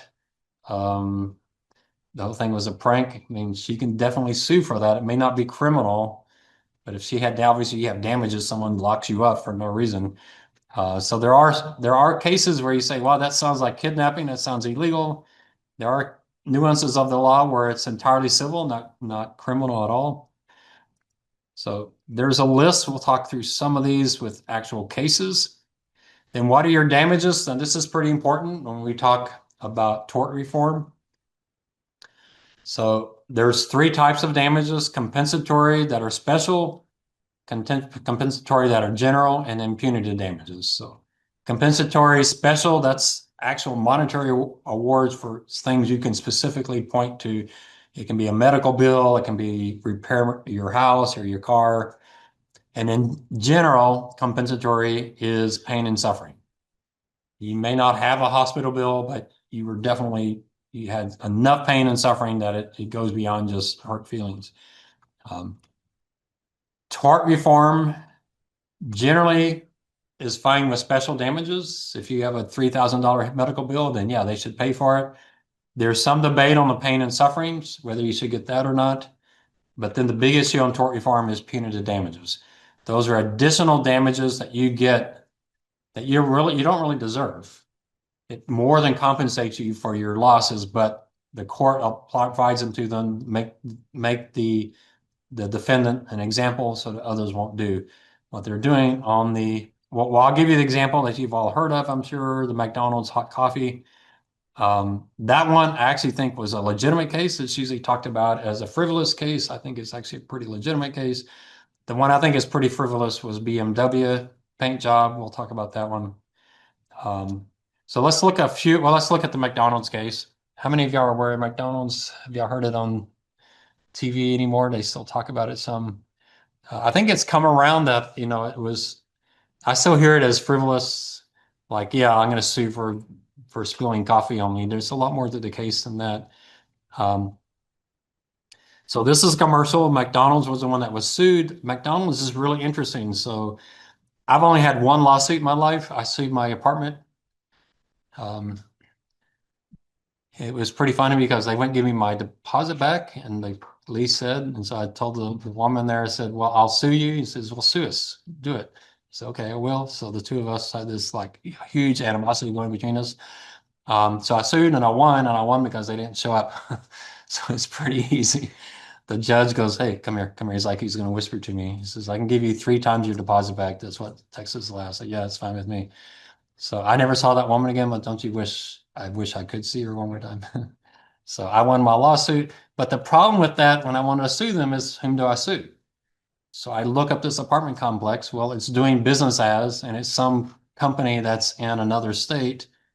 Where's my jurisdiction? Where do I sue? I had no earthly idea.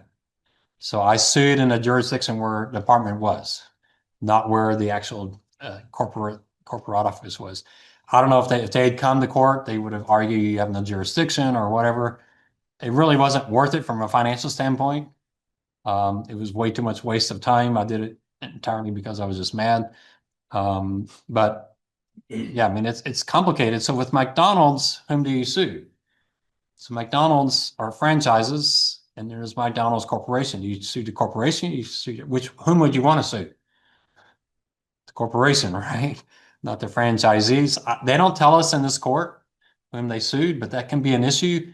Why is it an issue? Because companies do that intentionally. That's what they have those doing business as to try to protect them from different levels. I just bought property in Costa Rica.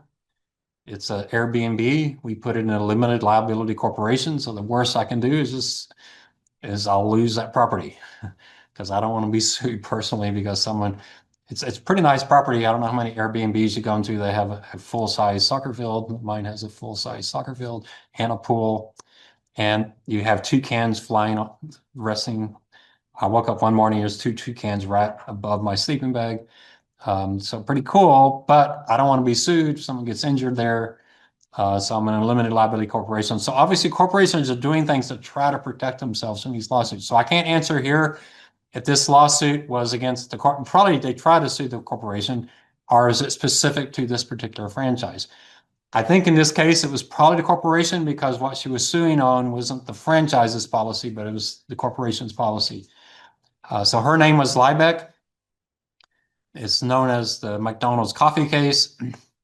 1994, it's a product liability suit.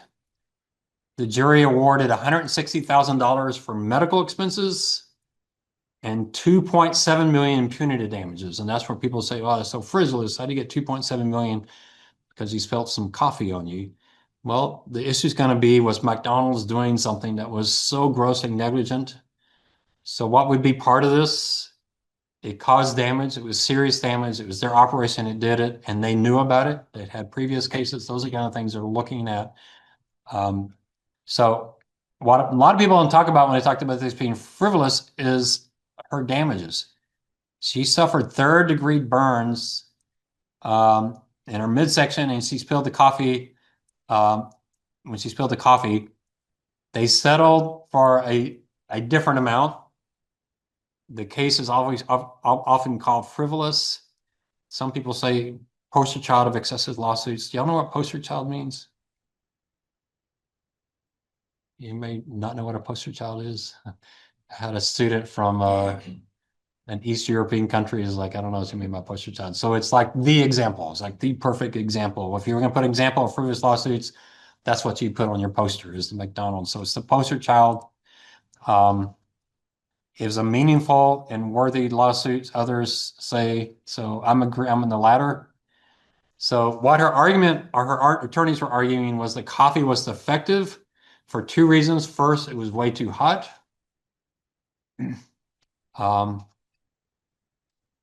McDonald's refused a smaller amount of 640,000.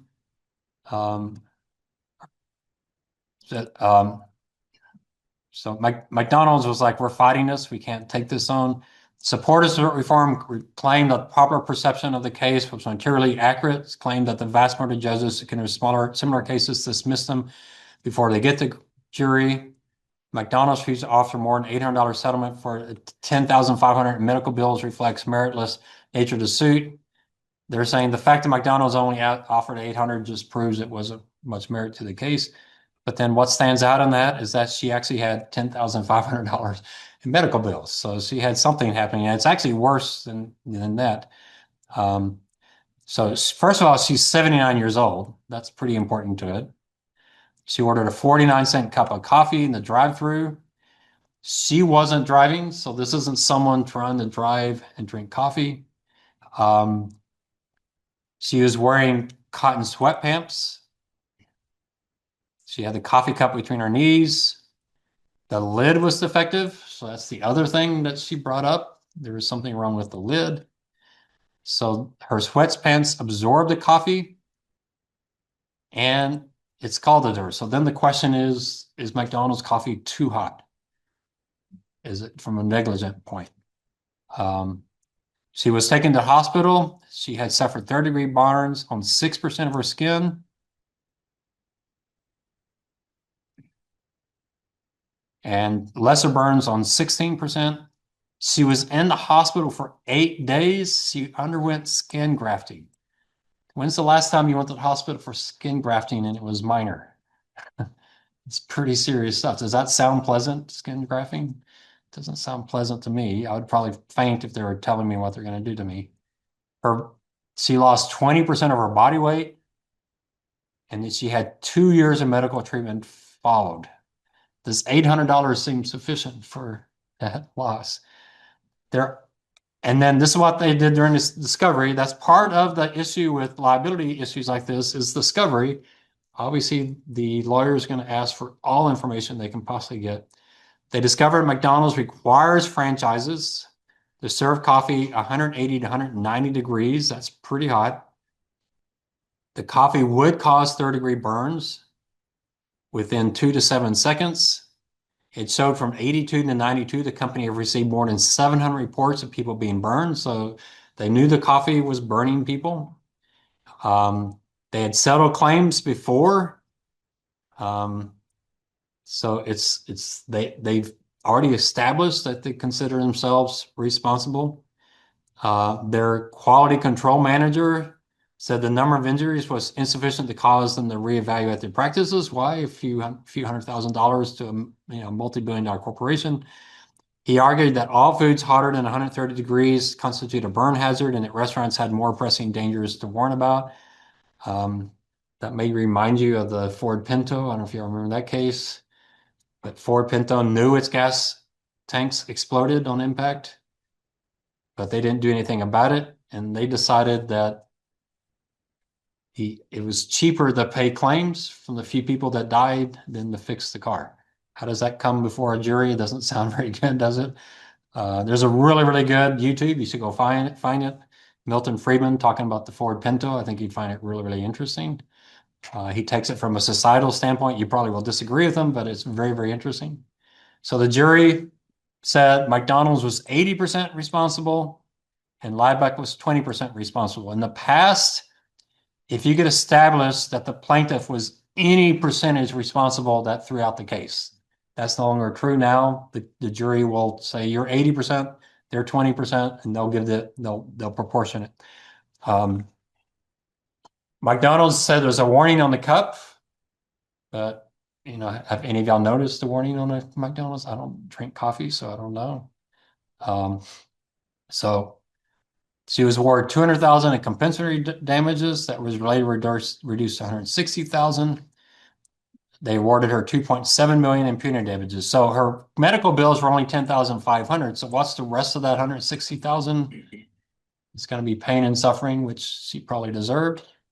They awarded her $2.7 million in punitive damages. And they do look at, when you're talking about punitive, you got to say, okay, it's got to be punitive to the extent that it's enough to keep McDonald's from doing it again. It's got to be large enough to get them to start thinking. And so they looked at how much does McDonald's make on coffee revenues, and they kind of used that. The judge reduced that to $480,000. He did it as a ratio to compensatory, which is part of tort reform. I don't actually agree with that part, to say that, hey, punitive is going to only be 2-3 times compensatory. If you got a $50 billion company that's doing something really pretty horrendous, there's times where you would say, yeah, they should pay more. So they settled out of court for some amount less than $600,000. And then the question is, how long did it take? So when did she get burned? So it looks like it took about 2 years, right? What's McDonald's going to try to do? They're going to try to spread it out so long that you give up. I don't know if you've seen the case. There's one really amazing case. These two police officers who were not wearing uniforms, had no IDs. They were looking for someone, and it's the weirdest story. They find this guy. For some reason, they think that's the guy. He doesn't look like the guy. He doesn't have the same name. They don't ask for ID. The guy doesn't know why they're talking to him. He thinks he's getting robbed, and so he starts fighting back. They beat him to pieces. He's in the hospital having serious injuries. So of course he sues them because they didn't identify they were police officers. They had the wrong person. They actually arrested him for fighting for hitting the police officers. He didn't know who they were. There was people with cameras. Have y'all seen this case? It's pretty amazing. There's people with cameras. They thought they were filming a mugging because the police never said. He's been suing them for like, I think, a decade now. He obviously deserves money, but there's a big case. Were they federal agents? Were they state agents? There are state agents working for the federal government. All those things. So I'll show you another case maybe after the break. That's pretty amazing. There are times where you think this person obviously deserves compensation. They were put through the ringer. Incredible negligence. Obviously, someone starts attacking you because they think and it's the strangest part of the case is why they thought this was the guy. He was just walking across campus and they just suddenly came up and said, "Are you this guy?" and started beating them up. So what has the government done? By just minor technicalities, they've been keeping in the courts forever. So just be aware of that. Corporations do have the power to string these things out. So I actually think she probably got at least what she deserved out of this, given what she went through. I'm sure she's probably not still alive. I don't know if this particular situation shortened her life. If you lose 20% of your body weight at age 79 or whatever, that's probably not good for your health. One I do think is frivolous. You might disagree with me on this one. Is BMW. Dr. Gore, he bought a brand new BMW. He later discovered that there had been some minor damage to it when it was being delivered, and BMW fixed that by retouching the paint. BMW said they sell damaged cars if the damage can be fixed for a small percentage of the value of the car. He sued. He was rewarded $4,000 in compensatory damages. He says that was the lost value of the car. Does that sound right? You probably couldn't even tell, right? That it had been slightly repainted. But $4 million in punitive damages. We later released the $2 million. If you were Dr. Gore, what would you be saying? Are you glad they damaged your car? That's like, it's the lottery here. That's the problem with tort reform is people have cases like that. It encourages other people to send cases like this. And you end up, making business almost impossibly be competitive in the United States versus other countries. The court found that the excessively high punitive damages in this case violate due process. For punitive damages to stand, the damages must be reasonably necessary to vindicate the state's legitimate interest in punishment and deterrence.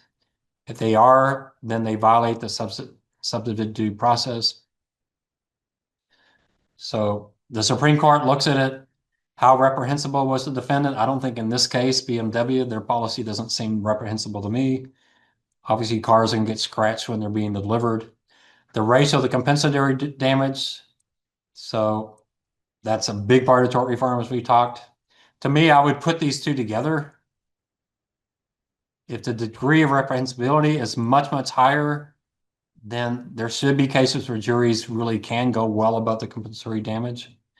One of the questions some people ask, though, is if this guy had $4,000 in compensatory damage, why should he get the $2 million? Does he really deserve that? The goal of the punitive damages is to make BMW change their practices. Why should that go to the defendant? Because that just encourages defendants to do frivolous lawsuits. So then you have to ask the question, where would that go if it didn't go to them? All right, so using these facts, the court found that BMW's conduct was not particularly reprehensible. They weren't, especially his health wasn't at risk. He wasn't going to get really damaged. So they reduced it They found it was excessive. And so they reduced the amount, which makes sense to me. But even then, it seems, I'm surprised he went through the lawsuit at all. It just seemed a little bit excessive. Um, that's not the most frivolous lawsuit. If you need a frivolous lawsuit, can anybody guess what the most frivolous is?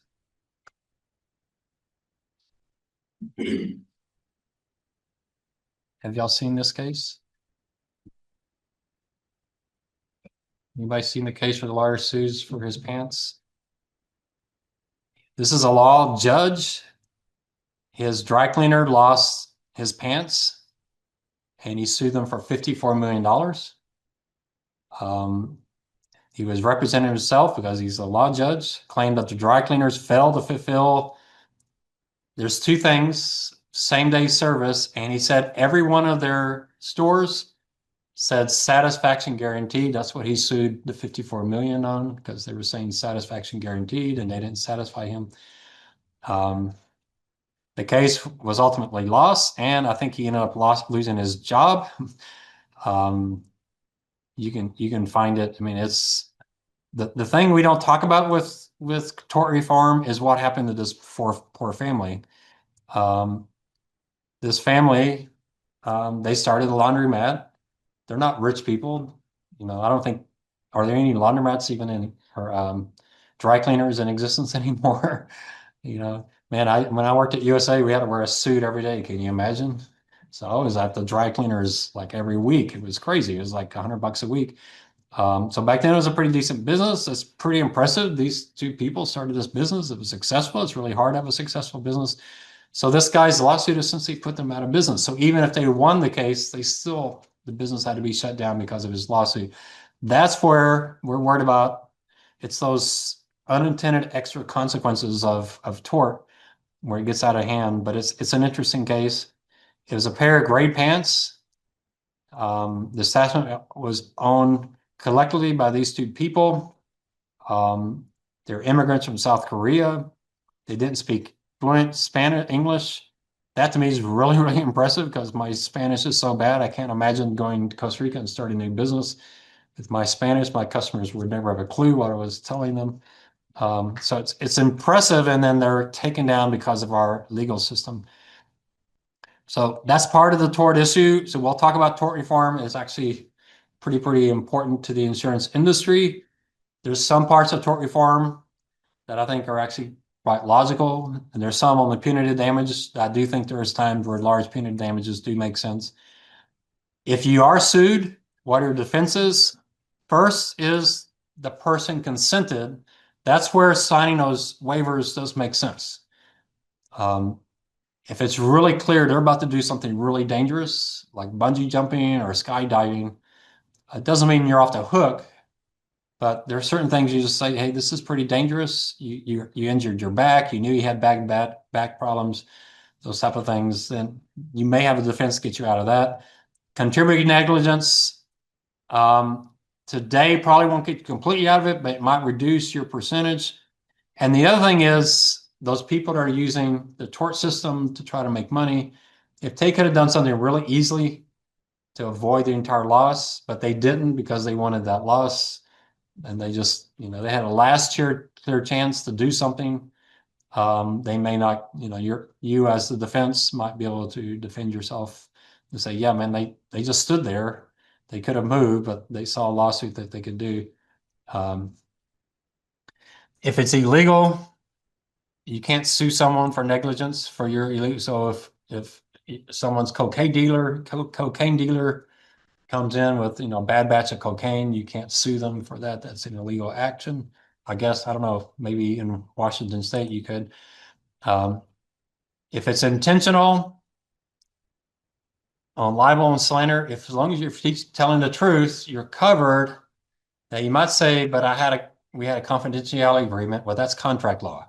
So we're talking non-contract law. So it is possible you can sue someone for confidentiality if you had a contract with them. But here we're talking about without a contract, you say something, your defense is the truth. If it's the truth, you're covered. You prove that you were not negligent. This is the prudent person rule.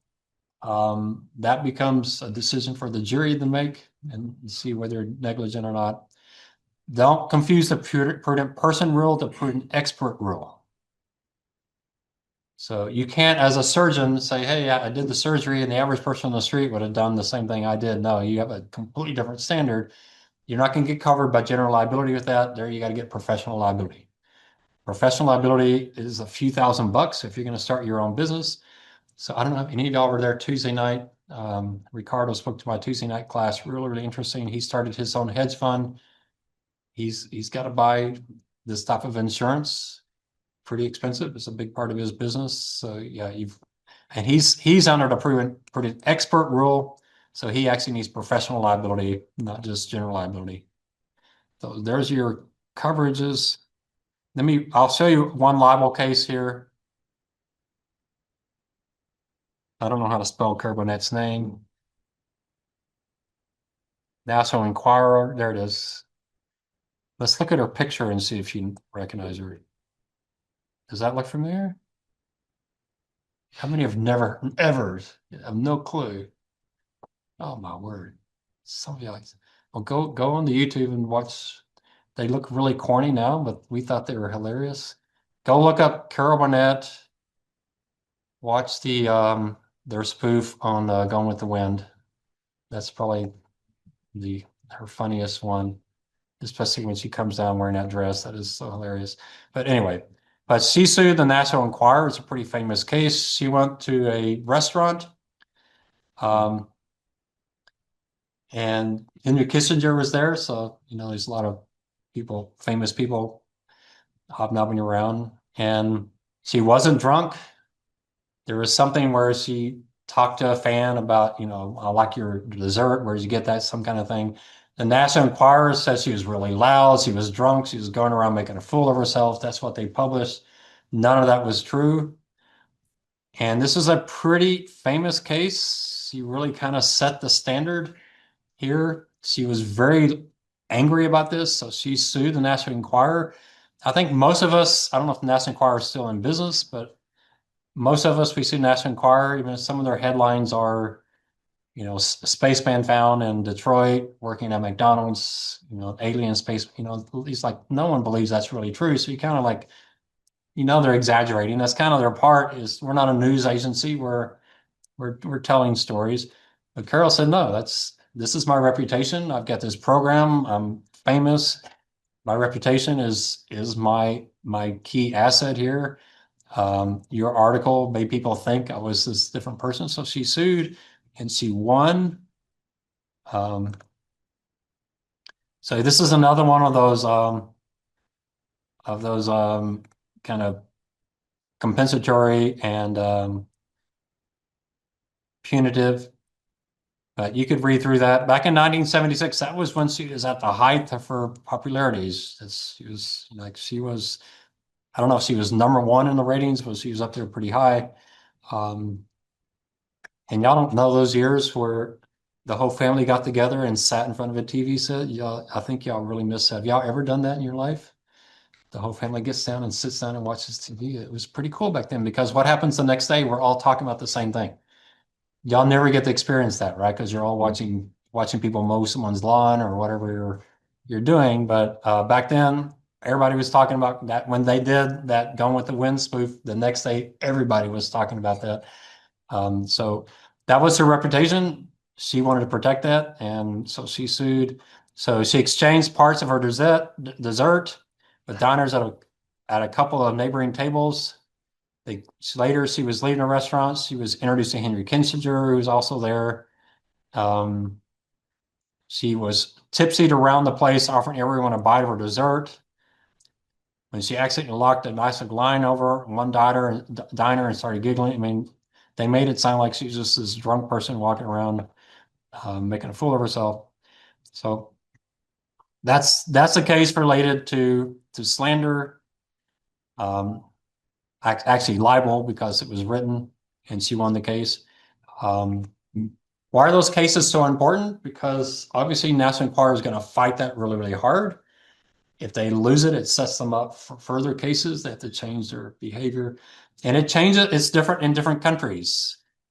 Slander is a much huger issue in the UK than it is in the United States. You can get sued for a whole lot more in Britain than you can in the United States. So you got to be careful when your business goes in other countries. The rules change. You got to look at your insurance in those different countries. So it can get complicated. All right. So there's the tort side of this, this is what we're talking about, general liability. These are the kind of things you're worried about getting sued on. But professional liabilities, also known as errors and omissions. If you start your own business, you're probably going to need $3,000 to $5,000 for insurance, and this will be a big part of it. Do you think there's people running daycares that don't have this insurance? Would that be professional insurance, professional liability, or would that be general liability? Probably be general, but you would definitely want to, don't start your own business without sitting down with the insurance people first. So professional liability, it covers malpractice, errors, mistakes. Defining an occurrence can be extremely important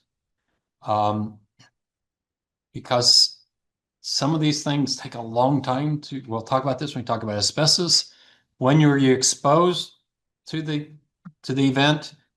But then when did you get diagnosed with whatever the result was? That's why being a baby doctor is such a big thing, because if something goes wrong, you may not know 6, 7 years later when the kid gets older, and then they're going to come back and sue you. So the exposure doctrine says the injury occurs when you're exposed to the substance, not when you're diagnosed with the cancer. So if someone's exposed to asbestos in 1970, but they get diagnosed with cancer in 1980, the insurance that was in place in 1970 is what would cover it. The manifest destin doctrine and injury occurs when the symptoms of the injury become apparent. What the occurrence policy does is says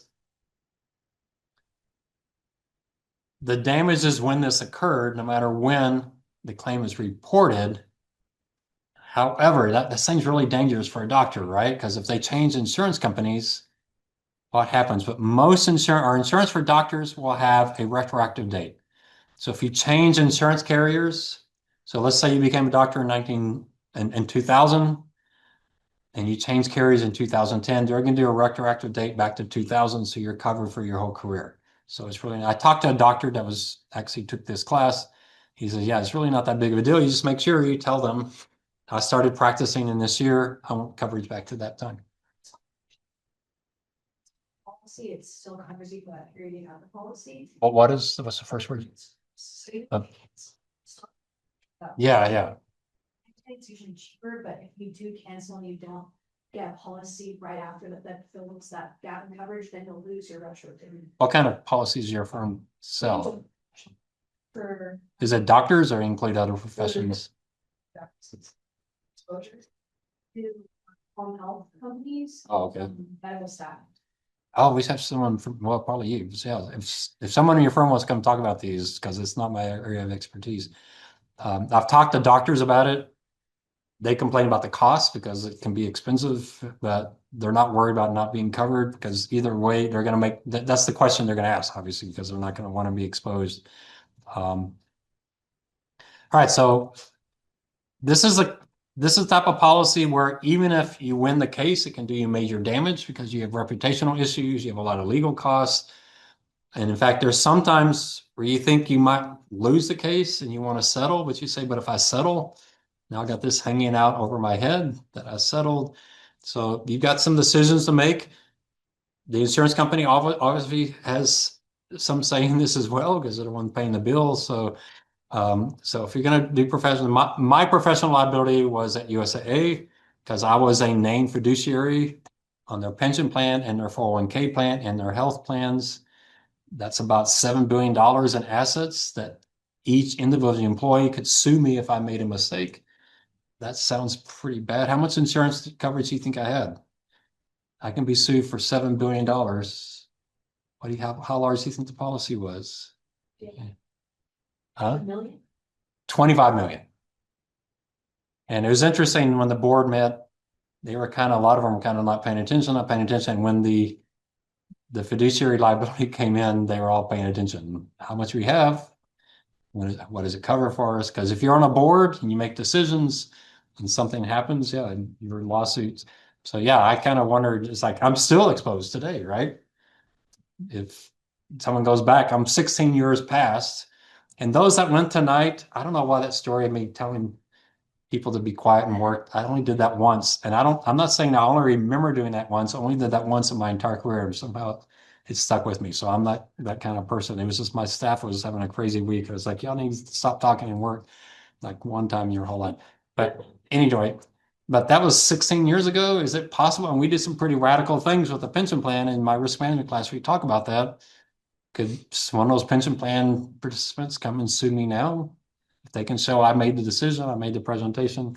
Yeah, so you have that exposure, your company will provide this. Do you do any corporate side where you're insuring employees of a company for their errors and emissions?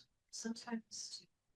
I mean, because yeah, so I guess yes.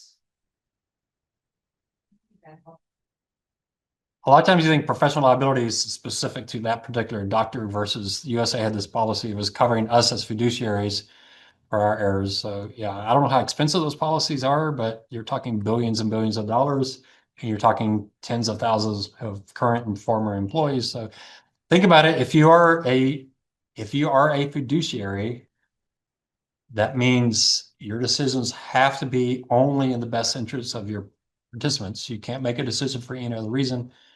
And that's your burden of proof for those that are going to sue you. We had a CEO at USAA who actually lost a lawsuit for this type of professional liability related to their 401k plan. So he was really sensitive about it. Any decision we made, he was always double checking and asking. So, all right. Before we go on to this next section, I want to talk the asbestos side to give you a case study. This is the one that's an essay on the final exam.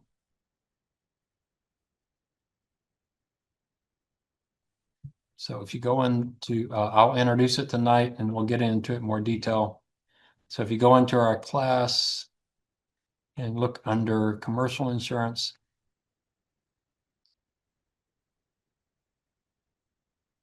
we'll come back to the tort history, but I wanted to start with this asbestos article. So when thinking about what's the biggest case I can think of in the last 50 years, it's this one just because it is such a huge number. We talked about Warren Buffett earlier.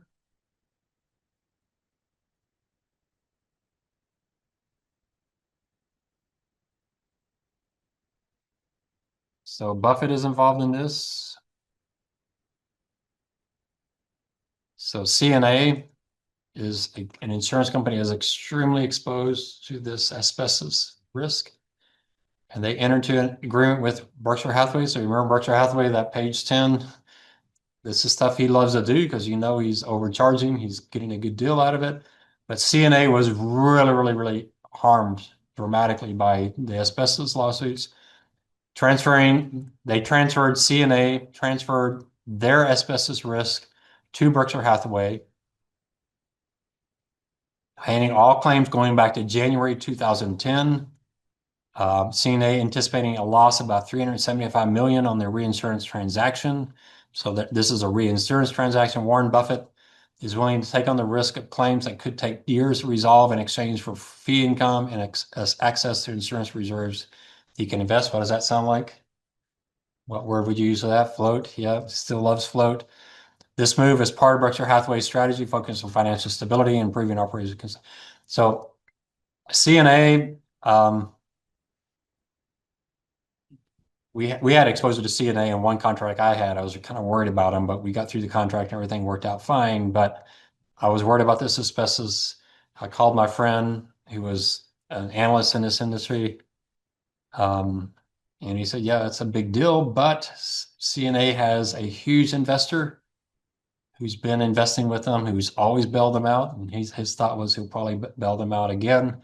But I was somewhat worried about it. But CNA really struggled. One year they came out and they said, we're adding, I don't know, 50 million or whatever to our reserves. but this is the last time we'll do that. That reserve strengthening we talked about with Warren Buffett. We're there. We got our reserves where we want them. The next year, they did the exact same thing again. This is a really, really tough issue. That's why I like talking about it, because it shows you that frequency and severity, when the thing blows up, I mean, the actuaries obviously mispriced this because they weren't aware this thing was going to be so massive. The firms producing the asbestos, they're all out of business, but who's still in business? They're insurers. Okay. So they're still paying for this. So it's interesting to see Warren Buffett step into this. I don't know how he did coming out of this. Obviously, he paid some claims. Did he come out ahead? Probably so. He probably knew what he was doing on this.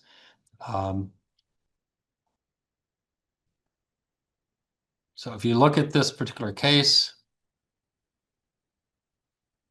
it's old, but it's, again, these old cases. I'm always looking for the biggest example, not the most recent one, because I just find it more interesting, these really big cases, because they're good lessons. So asbestos, you probably have heard of asbestos. Hopefully you don't have it in your houses, but there are still buildings with asbestos in them. It was used in thousands of products for decades.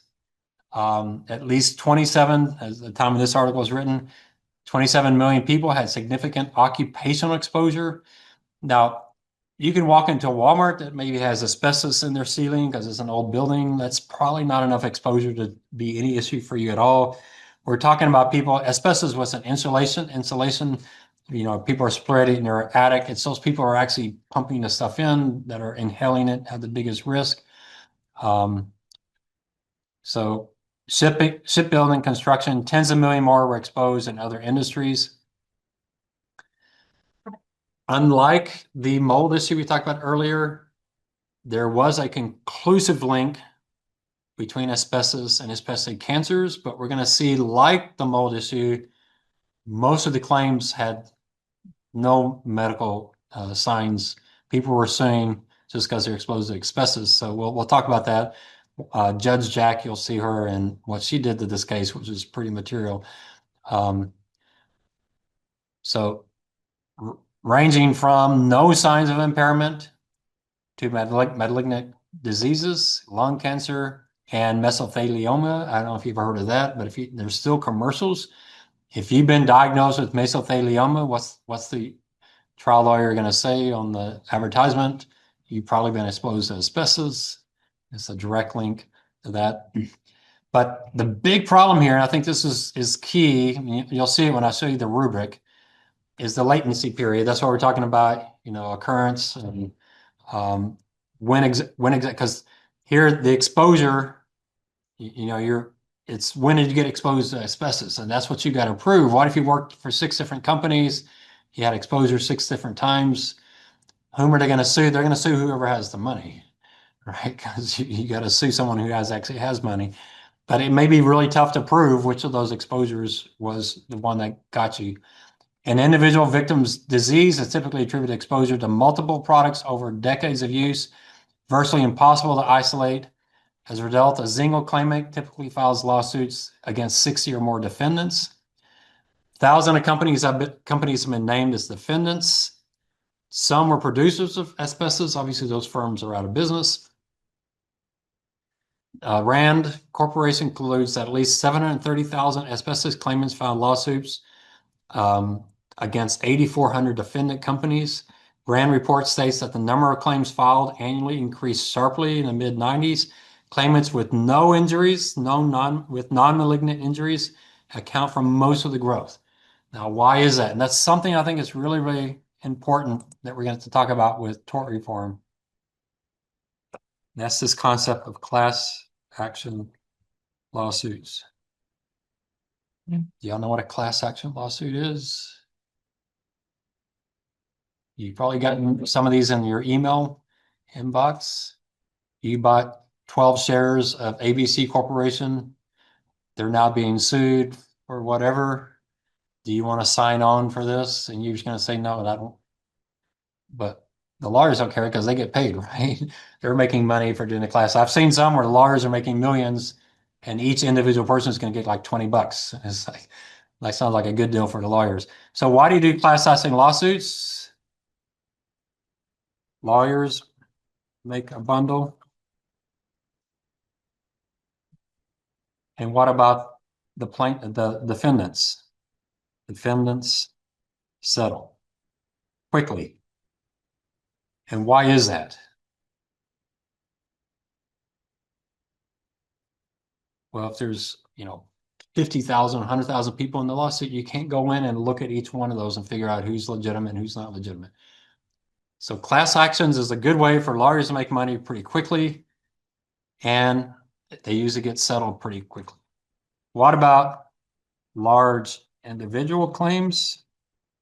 Here, the defendant fights hard. So this is pretty important on the tort side. It's because of class action lawsuits, small claims, including claims for people who really weren't injured, they get paid and probably get overpaid. And large claims, legitimate claims, claims for people really injured, they get underpaid because that's where the lawyers fight. That's where people talk about tort reform. This is unfair. So this idea of a class action lawsuit, we'll see what Judge Jack says, which I think was really, really beneficial to this whole case.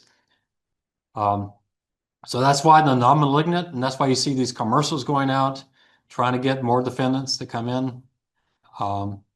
So people with non-malignant claimants are currently unimpaired. So it's essentially, they're really not experiencing anything, not anything material. So at least half of the claims, the money being paid out. Remember, the legitimate claims are getting huge payouts. These are the small claims, but they're accounting for 50% of the payouts, even though they're individually very, very small. So that's the notable change. So this gets back to tort reform. Can we get more of the source resources that are being paid out, get them to the people who really were injured? Those with less severe medical conditions, we want them not to be compensated or even file suit. And then we'll talk about the fraud in this case. In this case, unlike the mold, there was some really legitimate fraud going on that you'll see. The mold case, maybe the fraud was those mold remediators kind of companies, but here there was some legitimate fraud. All right, so this is the company that started it all. They were the asbestos producer. They filed for bankruptcy, but they had money from the insurance company, and that money goes into a trust to pay future claims. Many believe that the increase in mesothelioma reflects greater medical awareness and diagnosis, as well as the propensity to sue rather than the actual disease itself. I can't speak to that, but you'll see on the fraud side how lawyers are just really just shopping for claimants. So as I said, asbestos is dose dependent. Just a minuscule exposure is just probably not going to do you any harm. And it really affects certain occupations more than others. While some non-malignant claims are life-threatening, there are some things that are non-malignant, but can cause serious issues. Most claimants with non-malignant conditions do not exhibit signs of impairment. So really the non-malignant claims is really people trying to make money off the system. So a lot of bankruptcies. In fact, this article has a whole list of all the companies went bankrupt. So it's a bad system, and you can probably talk about this in other places where the litigation system is not doing a good job of allocating out resources. Defense transaction costs are 30% of the payouts. And the rest, that's the defense transaction, 29% covered the plaintiff's attorney's fees. So here's another big part of tort reform.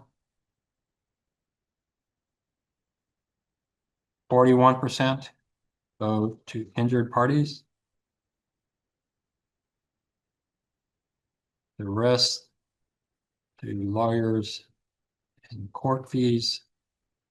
So tort reform people say that's a bad system.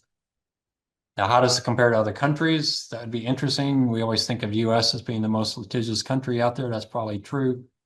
So this is huge, and probably true of several other type of claims. The key with this one is the class action. You have an exposure where you can get a lot of people suing at the same time. and people are going to want to settle. So how do you fix that? Guess we'll get the Judge Jack here, but so we do have some reforms. Asbestos litigation in these states will likely change to a more individualized process, single plaintiff claims. So that's a huge part when we talk about tort reform, moving from class action to single claimant. That has two effects. First of all, it makes it much easier for the defense to defend themselves. Secondly, it's much less interesting to the lawyers because they can't make as much money off of it. And so what's going to happen is you're going to limit yourself to the most severely injured. And then venue. Venue is another important one.